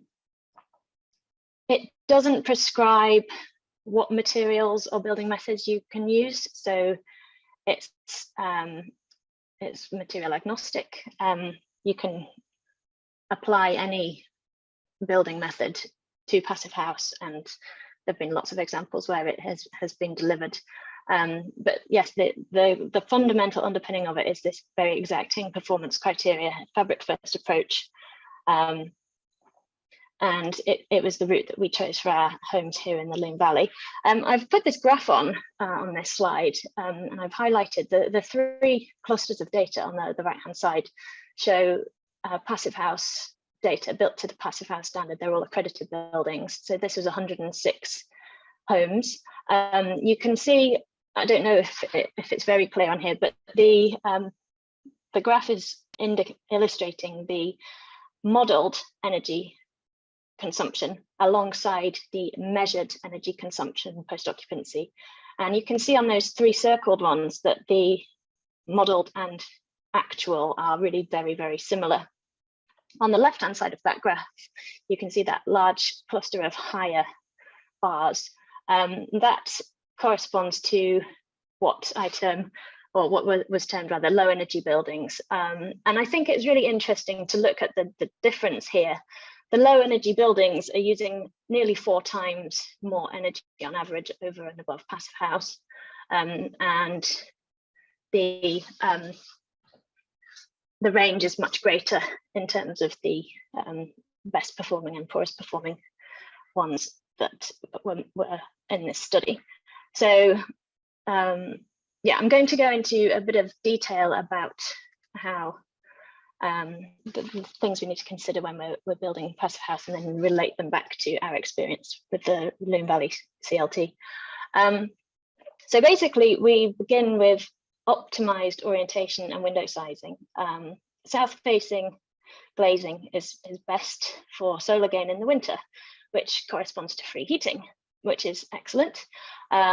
do have to be careful to avoid summer overheating, but south facing also provides us with the easiest opportunities to shade in the summer, which means we don't have to introduce energy consuming air conditioning. We observe increased energy demand when we deviate from that south-facing orientation. For example, if we have 30 degrees from south, then we see an increase in 10% of energy demand, and it's actually up to 42% more if we orientate due east or west. And this is important. I'll come to this in a moment, but it doesn't mean that all passive houses have to face south. The other consideration is the window sizing. Typically, we'd expect passive houses to have about 15% glazed area, which is apparently not uncommon in conventional buildings. But we're putting those windows, like I said, carefully orientated to gain the most solar gain. And then we have shading as well. We also want to be considerate to landscape shading and other buildings, etc. Then on the right-hand side of this slide, we've got the form factor.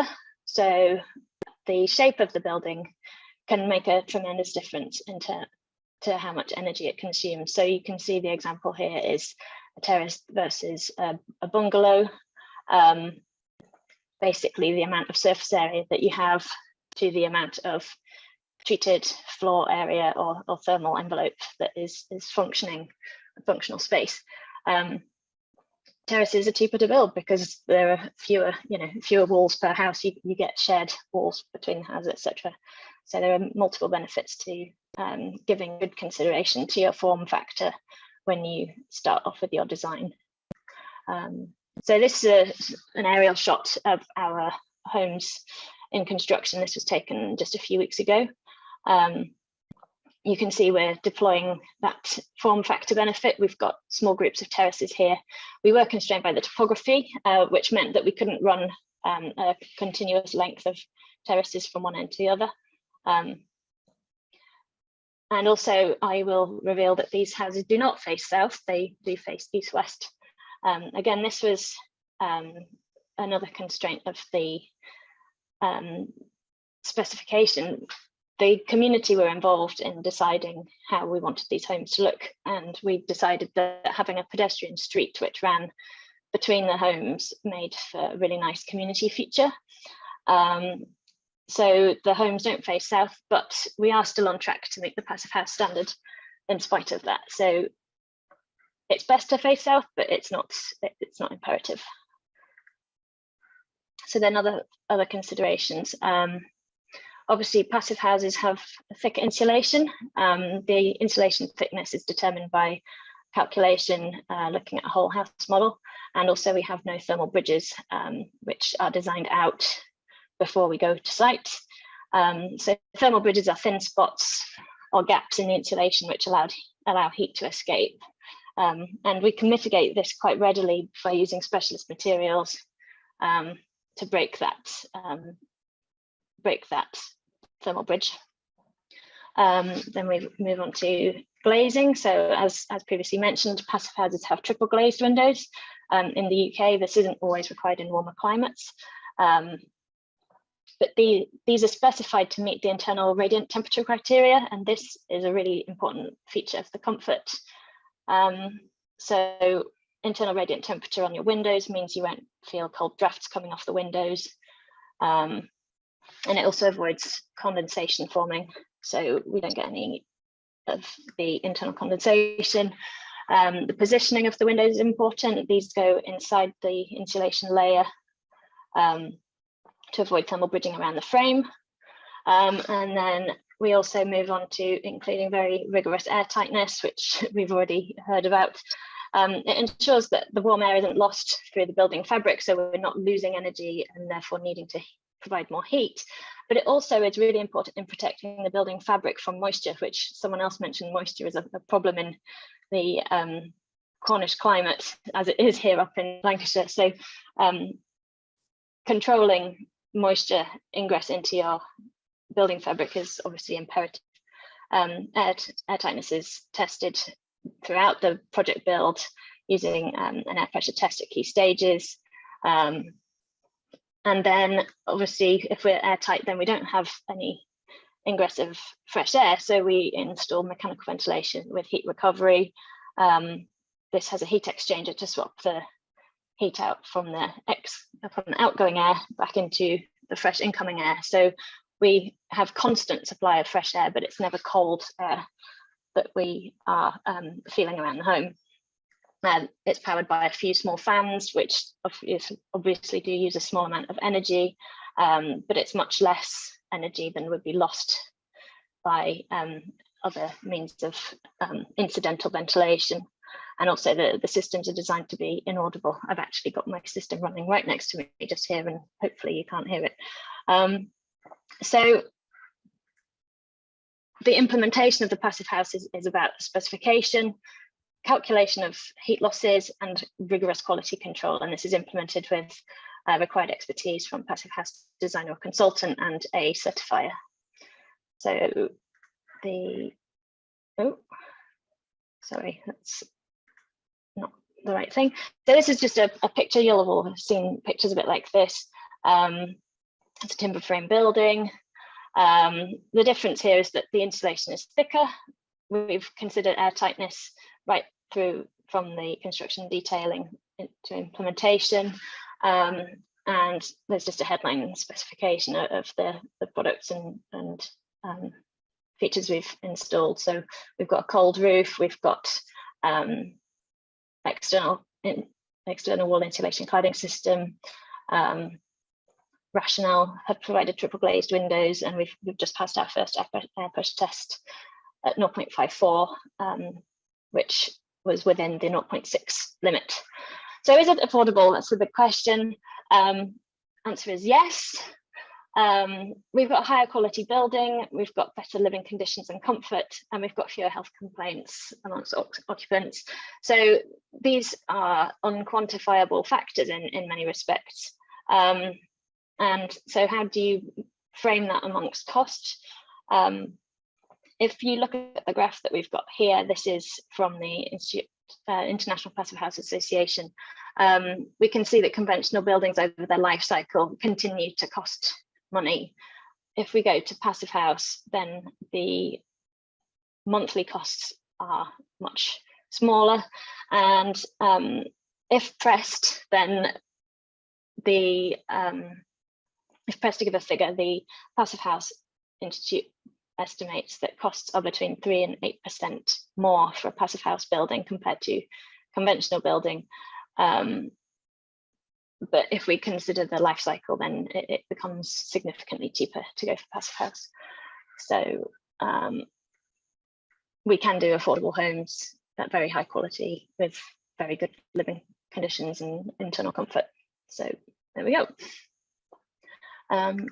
And I think that's it for me. Sorry, that was very whistle stop. No, thank you very much, Lois. And I'd urge everybody to click on the link and watch the full video when you get a chance this afternoon or later today. I'm just going to take one question from Kate, who patiently put her hand up early on in the presentation. Kate Muller, did you want to unmute yourself and ask the question you wanted to?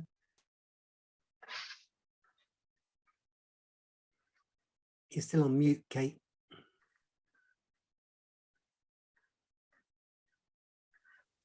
There. I didn't live. put my hand up. You did Sorry, put your hand up? Sorry, I must have touched something. Oh, that's okay. That's how happens to the best of us. That's no problem. Okay, yeah, no, thank you. That's no problem whatsoever. Okay, brilliant. So thanks, Lois. I hope you'll hang around for the questions at the end. Yes, and also keep an eye on the chat bar, because I'm sure that will spark a lot of chatter. And next, we're going to go to another community trust up in Mullen, Iona. And we're going to get a joint presentation from John Lee, who's an officer at Ecology Building Society, I believe, and Helen McDonald from the Community Trust. I can see, Helen, you're unmuted. So do you want to fire away? Yeah, I'll just get my, hold on, to share screen. Yeah, that seems to be firing Is up. that okay? Yep, there it is, yeah. Okay, thank you very much. Thanks for having me. It's great to be here. It's great to learn more about the affordable housing sector in Cornwall and have the opportunity to share our own experience. I work for Mull and Iona Community Trust, or MICT as we're known. We're based on the Isle of Mull on the west coast of Scotland. We have a population of around 3,000 on Mull and Iona, and we face challenges of an over-reliance on tourism, lack of infrastructure, ferry issues, an ageing population and limited childcare. We have a very buoyant and enterprising economy. However, it's completely constrained by a lack of homes, a high proportion of holiday lets and second homes, and a very expensive housing market.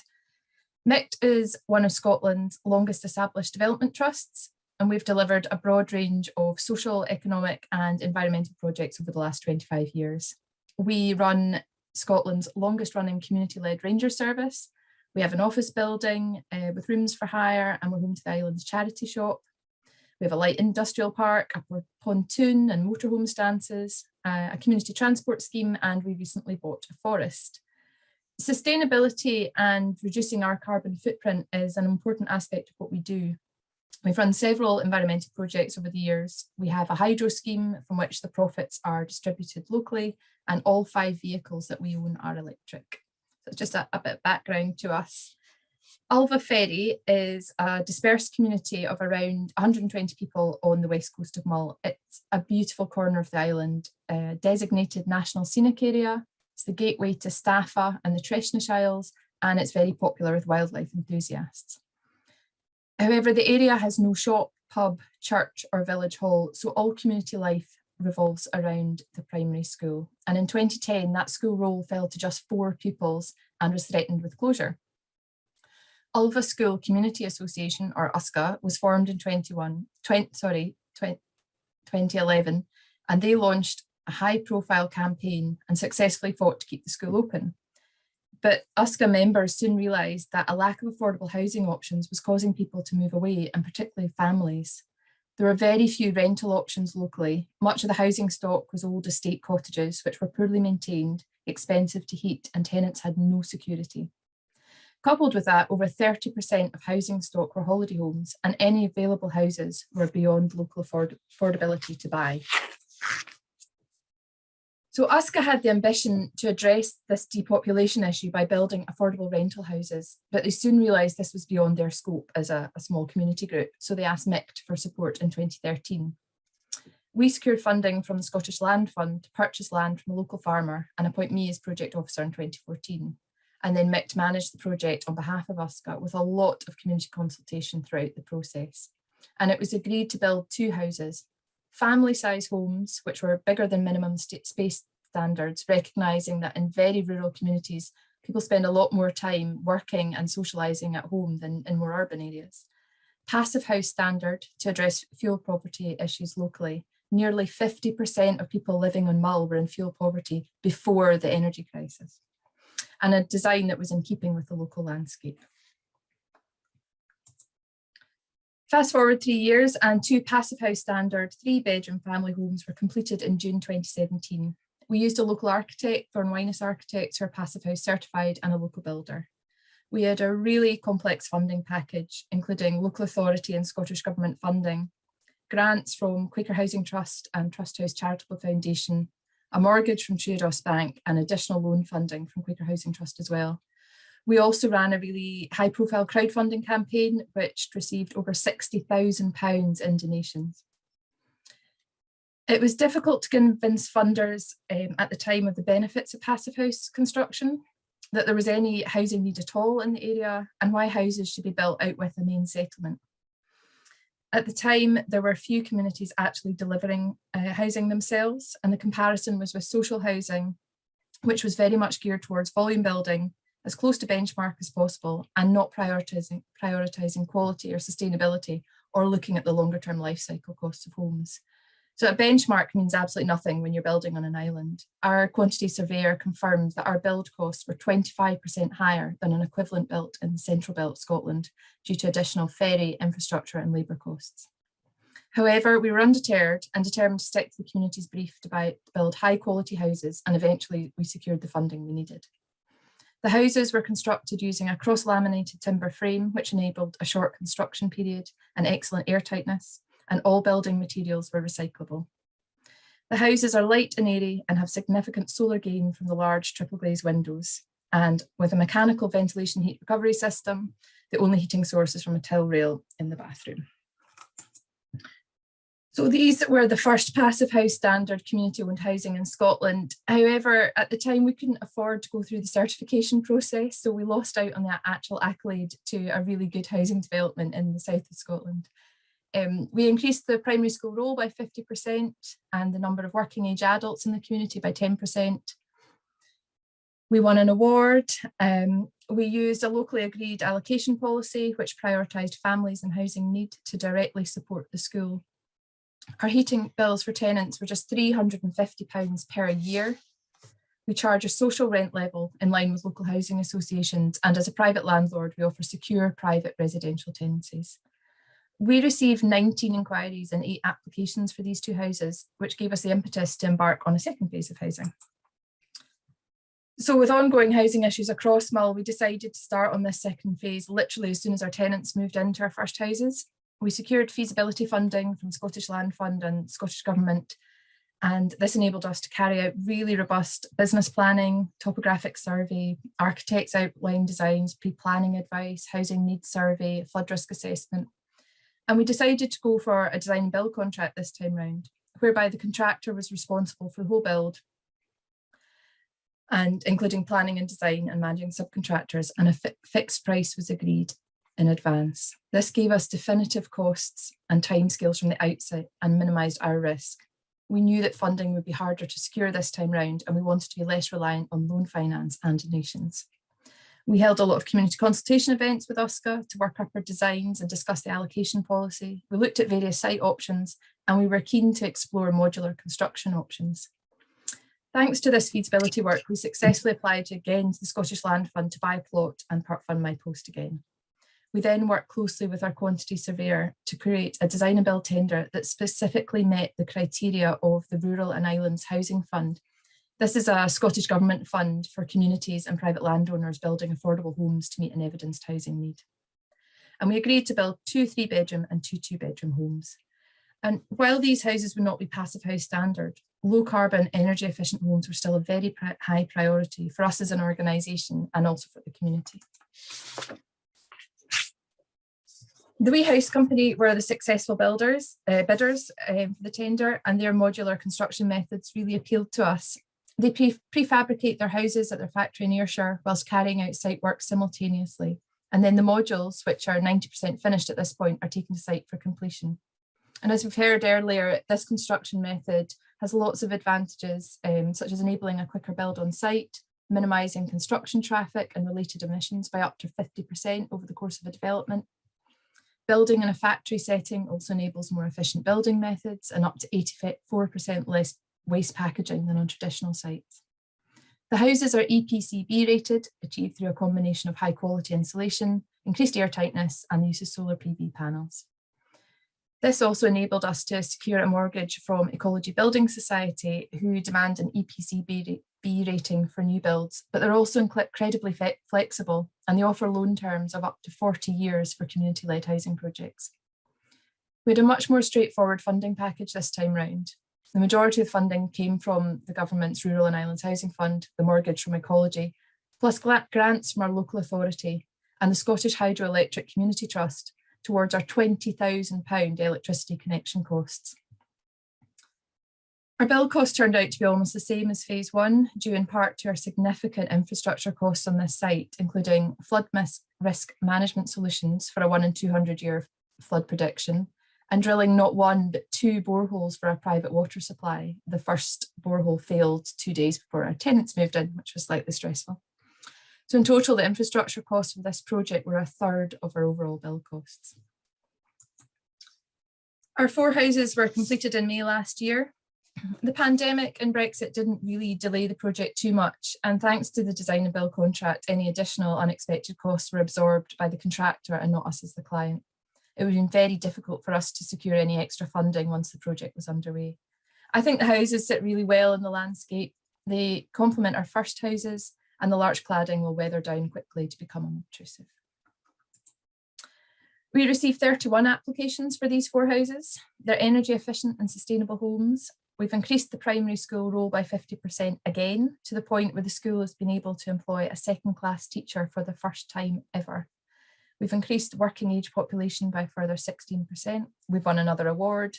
Again, we charge social rent levels. Our tenants have affordable heating bills and secure tenancies. And fabulous views, it has to be said. So we built 6 houses in a community. Is that the problem solved? Well, no, the housing crisis has worsened on Mull, if anything. There's been a huge increase in short-term lets and second homes since the pandemic as people look to escape. We're losing houses to the short-term let market far quicker than we can build or retain them. A decrease in private long-term lets as changes to tenancy legislation in Scotland puts people off being a landlord. We've recently relet one of our 2-bedroom houses, and we received 13 applications for the one house from people living on Mull in genuine housing need. The social housing register doesn't quite capture this reality or the needs of people moving to Mull to take up work. We're currently undertaking a key worker accommodation study across Mull and Iona. Over 50 businesses and organisations have confirmed that they are directly negatively impacted by the lack of accommodation for staff. It's stifling our local economy and our public sector. As an example, our high school recently lost an English teacher who couldn't find anywhere to live, and now they're struggling to find a replacement. So new affordable housing delivery is essential. We've obviously seen the successes of doing so. However, I don't think we can look at it as the only solution. We can't just build our way out of the housing crisis. So we are working on a variety of projects to address these issues, to retain and increase the number of permanent homes on our islands. And we're very proud of the houses we've delivered, and I hope this demonstrates that delivering high quality, energy efficient homes is achievable. And as many people have been saying today, it actually should be the standard for affordable housing, and that communities can and should be at the heart of that delivery. Thank you. No, thanks for that, Helen. Utterly inspiring, and with a cold dose of reality at the end of it, which will resonate with everybody in Cornwall. I know we face a lot of very similar challenges. Andrew, is John from the Ecology on the call? I am indeed. Yes. Oh yeah, they are, John. Okay, excellent. Okay, just getting this slides moving. Thank you. Can you see that or not? No. So we've got your screen showing, but we're not on slideshow yet. Yep, there we are. Perfect. Wonderful. Okay. Well, hello everybody. I'm John Lee, Business Development Manager at Ecology Building Society, and I have particular remit to work with community-led housing projects as well as developers of high specification environmental new builds, as well as renovations and much besides. So a lot of what's been said this morning has been really interesting for me, and I think some common themes emerging around the way that the housing market fails to deliver the sort of solutions that communities need, as well as the challenges of building to genuinely energy efficient standards for the future to tackle climate risk and carbon saving measures. But just to give you a bit of a flavour, I think it was mentioned in dispatches by Helen and others that the finance sector probably needs to better understand the needs of projects like this. And I think I wouldn't wish to be arrogant and say that we do understand each and every project in detail straight away. The point is we need to listen and learn and have solutions that suit individual projects as much as is feasible with a financial instrument like a mortgage. And flexibility really is quite important. So very briefly, we're a mutual building society owned by our members. We're simply funded by their savings, and we lend some of those savings out to projects that meet our criteria. That's our head office in West Yorkshire, in a little place called Silsden, just on the edge of the Dales. You can't quite see the straw bale meeting room that we have around the corner there, but it's a very sustainably built property. I guess we kind of have to practice what we preach in that regard, but a very pleasant place to work. And really, ever since we were formed in 1981, our mantra and mission has been to support projects that deliver sustainable impact, positive impact in terms of the land and buildings that we lend on, and that our savers expect us to do that in entering into a relationship with us as members and putting their personal capital with the society to support those projects. And we really do have a very well engaged membership of over about 12,000 members now, from very early, very humble beginnings in the early 80s, when we were sort of operating from a 2 up, 2 down cottage in a nearby village. Why are we focused on housing? Well, I don't want to labour the point too much. We've heard an awful lot already from speakers this morning about the challenges of retrofitting our existing housing stock. 28 million homes in need of retrofit, some of which are at very low standards indeed.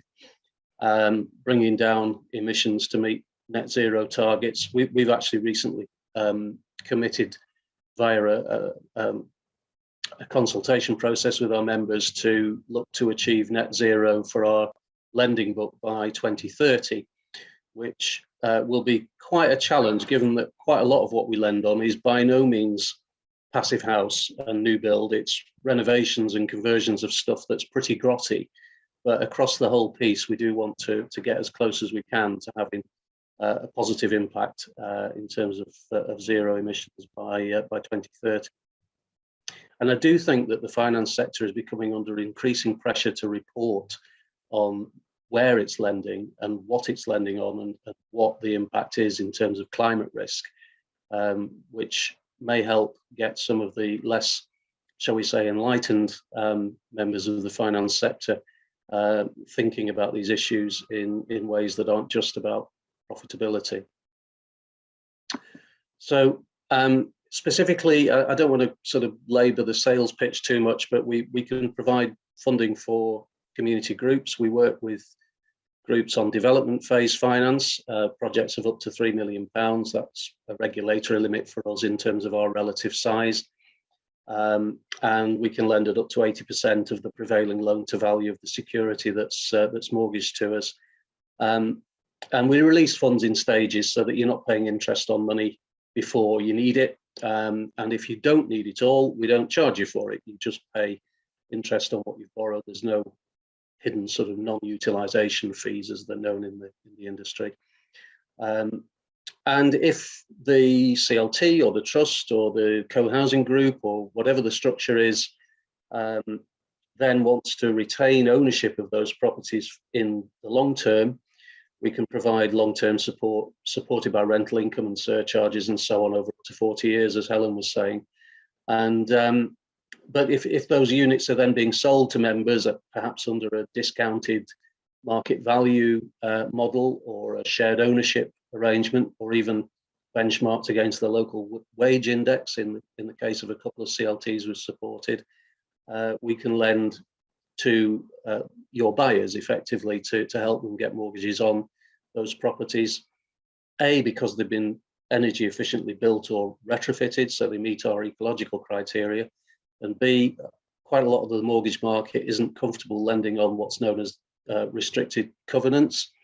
And that's something that we're very keen on being able to support at Ecology.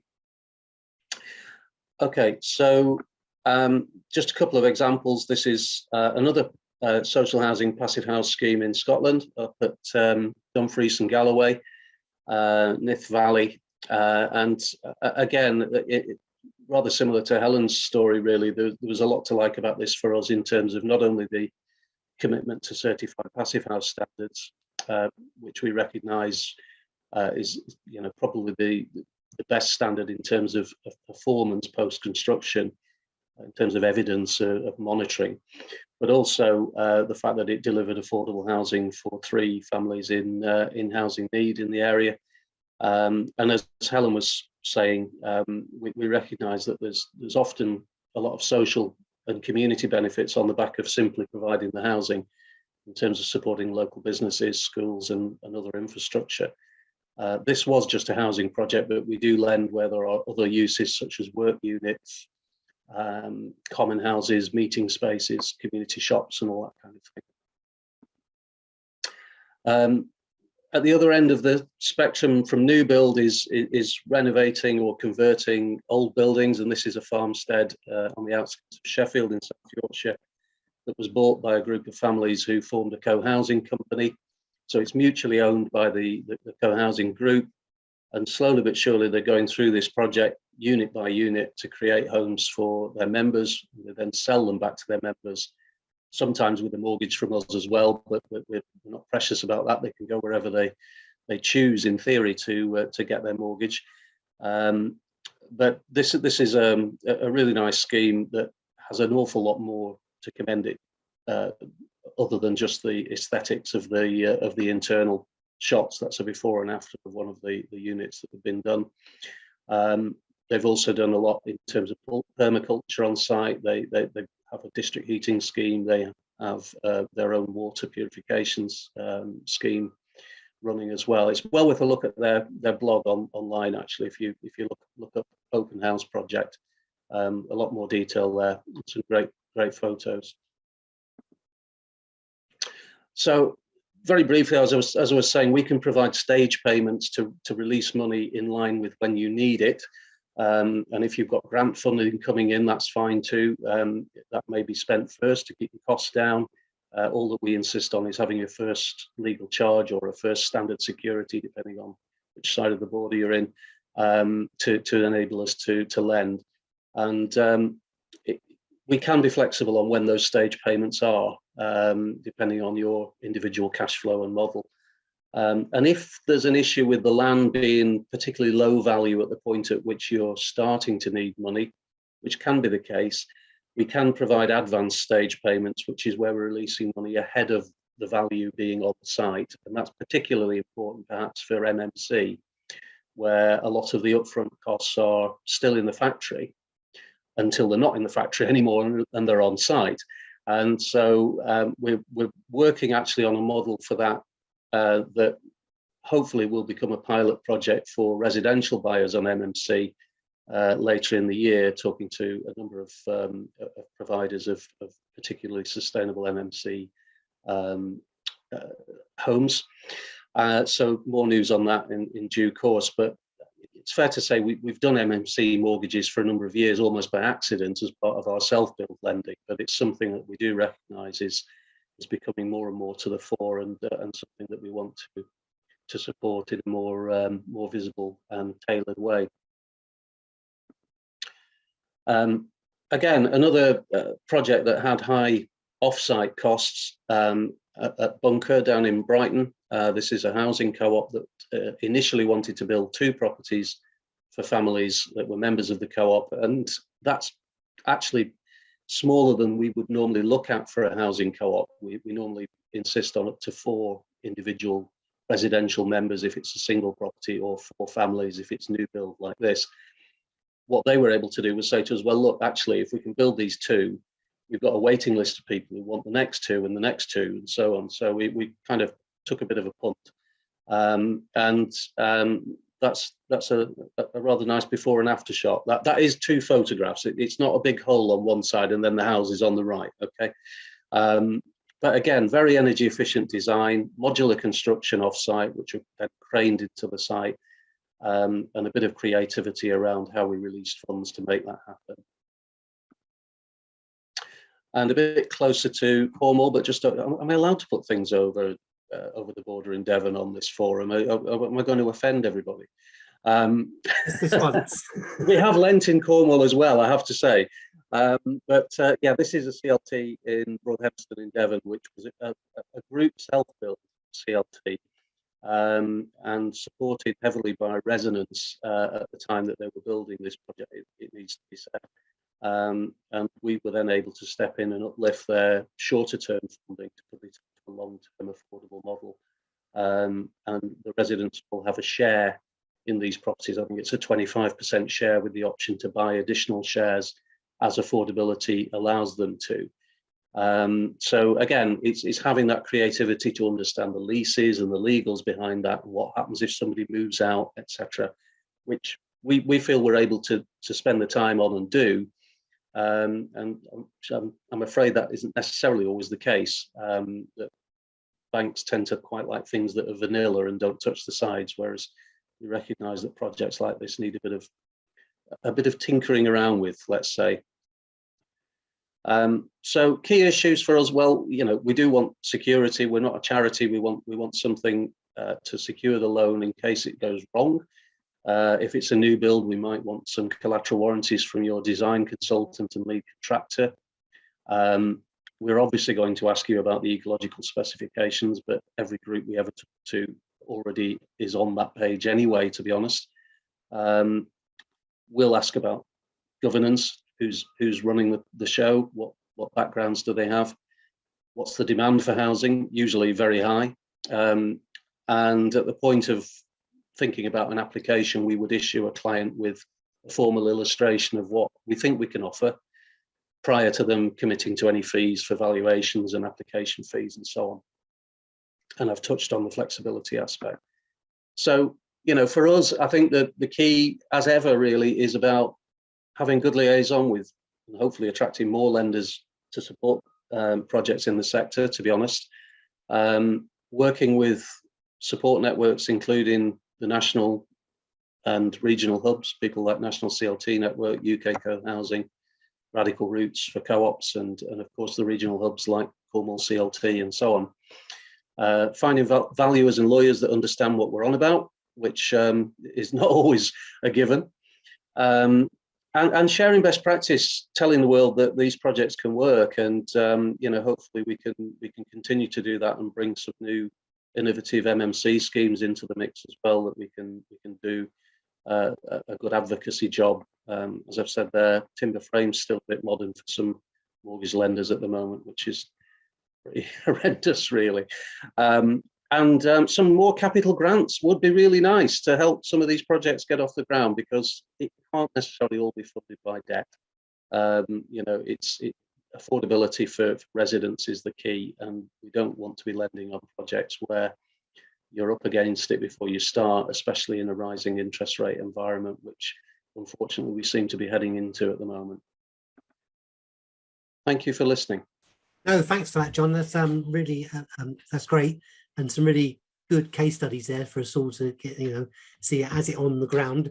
Of course, we'd all agree with you about capital grants, and I think there have been some questions in the chat up to now about the Shared Prosperity Fund. We've had the headline figures. It would be good if some of that was directed towards affordable housing. Certainly would get my support.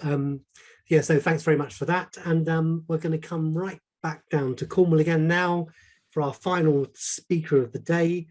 So I think I've got George Gillow from Kenza Heat Pumps in Truro. Yes, thanks, Dominic. And done an exciting project in Stivians, I believe. Yes, that's part of the work we're currently doing at the moment. Can you all see my screen? Yeah, that's all. Yeah, perfect. Okay, smashing. Yeah, so I'm George Gillow. I'm the Southwest Area Sales Manager for Kenza Contracting. Kenza Contracting is part of the Kenza Group, which has been around in Cornwall now for just over 20 years. We started in Cornwall in Guy Cashmore's garage some 22 years ago in his back garden, and is now the largest producer of ground source heat pumps in the UK. We have our headquarters and brand new factory at Mount Wellington Mine, which is just outside Chasewater, and we'll be able to produce 30,000 heat pumps a year when it's at full capacity. So as I say, we've got 3 companies, part of the Kenza Group. Kenza Heat Pumps, who manufacture the heat pumps, based at our headquarters at Mount Wellington Mine. Kenza Contracting, who I work for, and that is a project management company which offers turnkey solutions to new build and retrofit industry on large scales. and also our brand new company, Kenza Utilities, which is very much involved in the Heat the Streets project at Stidians, which I'll talk about a little bit later. But generally, Kenza Utilities will be able to own and maintain the infrastructure in the ground, which is the obvious part of the system, which gets the heat from the ground and puts it into the heat pump. So as I say, the company's been around for 22 years and making huge increases in growth.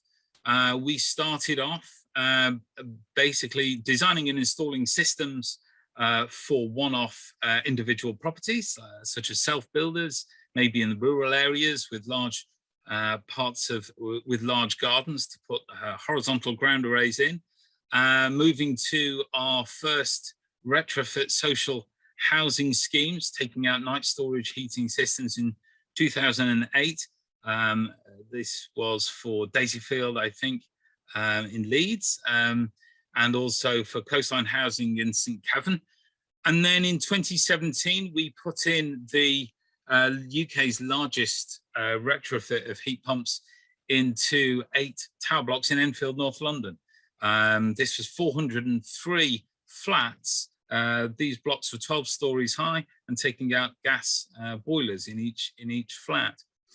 We're also doing large-scale new build private luxury housing, such as the picture at the bottom there. That's at Perranporth, the Dunes for Acorn Housing. And we're now moving on to much larger village schemes, such as Stidians and new towns to be building with thousands of homes as part of our systems. So just a little on to the basics. How does a heat pump work? The ground source heat pump is 3 distinctly separate, hydraulically separated loops. You can see on the right-hand side of that diagram, you've got a blue loop. The blue loop is what we call the ground side, and that will basically pipe, which goes into the ground with a glycol mixed liquid inside it, and it'll go down into the ground through a borehole, possibly down a couple of 100 meters, to pick up the solar energy in the ground. It's quite important to remember this is solar energy, it's not geo, it isn't the heat energy from the ground. That's further than 500 meters under the ground. So this is solar energy, it's replenished by the sun. So that ground side loop will pick up around about 11 degrees, 10 to 11 degrees from the ground. My house in Cornwall, I've got a heat pump in Falmouth, and we are recording 13 degrees coming out of the ground at the moment. And it will take around about 5 degrees, but generally across the country, you can take 11 degrees from the ground and it'll go through that loop, transfer the heat through the first heat exchanger into the central antifreeze system. So that's in the box itself. Once it's got through that first heat exchanger, it'll transfer that 10 degrees to the refrigerant circuit.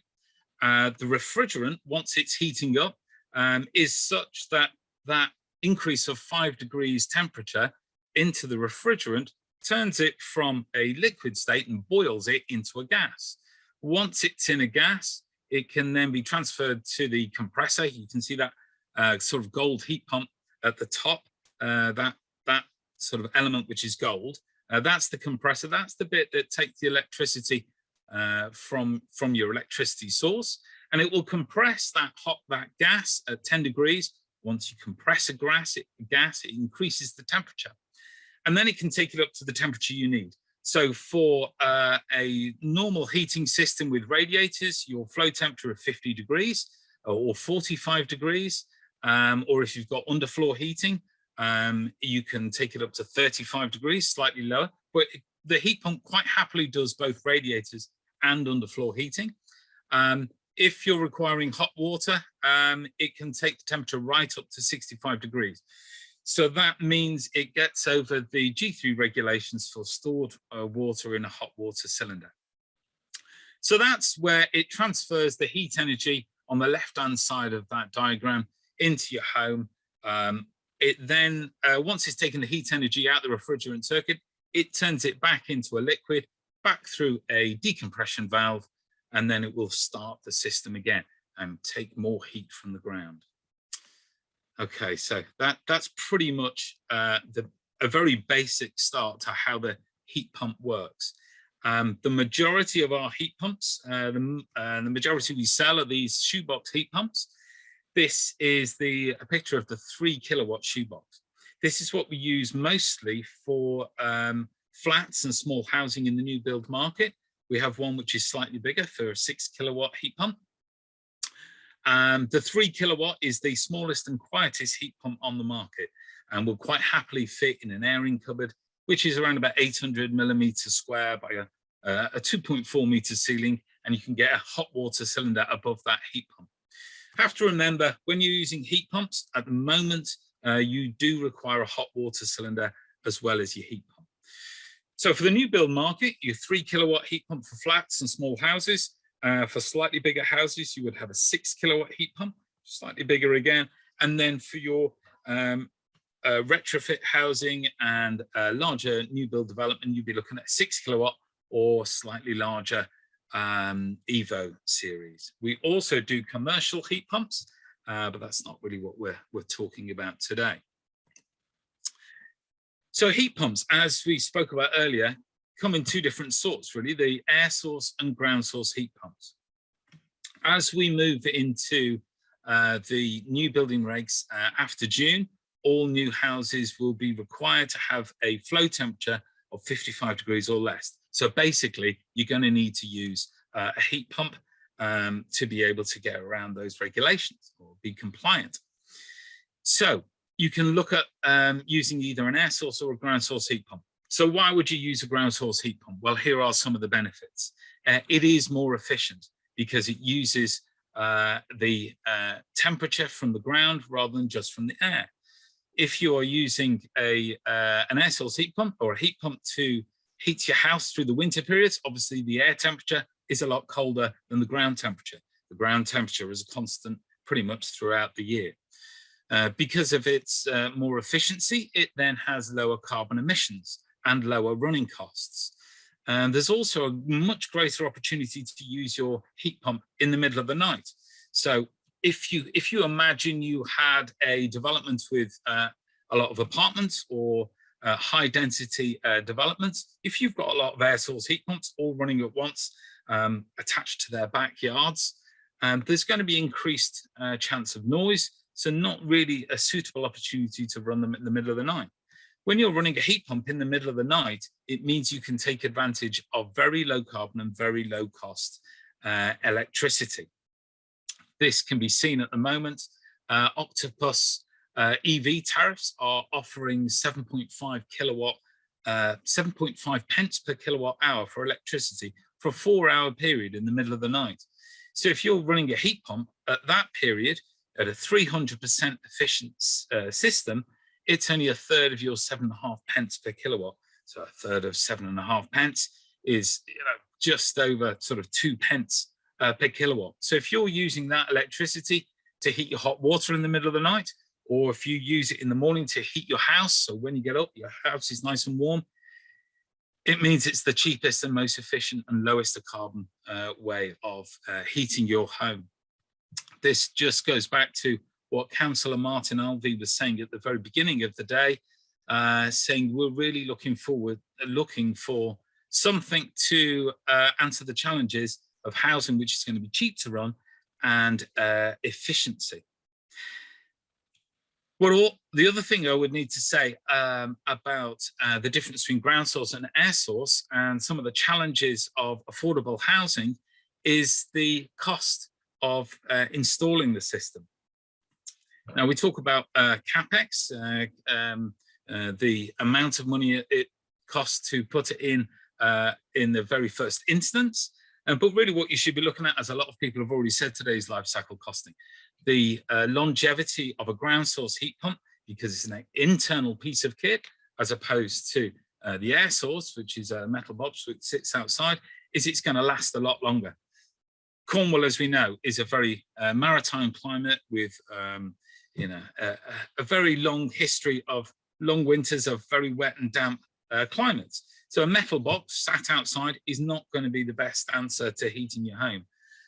Coastline will tell me that the residences with air source heat pumps may last 8 to 10 years if they're Bly Gold coated. A ground source heat pump is going to last inside 20, 25 years. So you're going to be spending twice as much money on the external bit of kit for an air source heat pump as opposed to the ground source. So Kenza Contracting, we do large amounts of houses all at once. We don't generally fit individual heat pumps in single houses. We fit multiple heat pumps for developments all at once, whether it's new build or retrofit. We do this by installing shared ground loops. These are also called network ground arrays or 5th generation district heat systems. This is where you have a series of boreholes drilled into the area around the houses or in the streets or in the parking areas. So if you imagine a service strip on a traditional building estate where you have a 2-meter strip in the public highway, at the bottom of that you would have a gas pipe. Well, in the future, we're really seeing that you will have the boreholes. And then at the top of that, you will have a connection point to each individual house, whether it's a new build or a retrofit.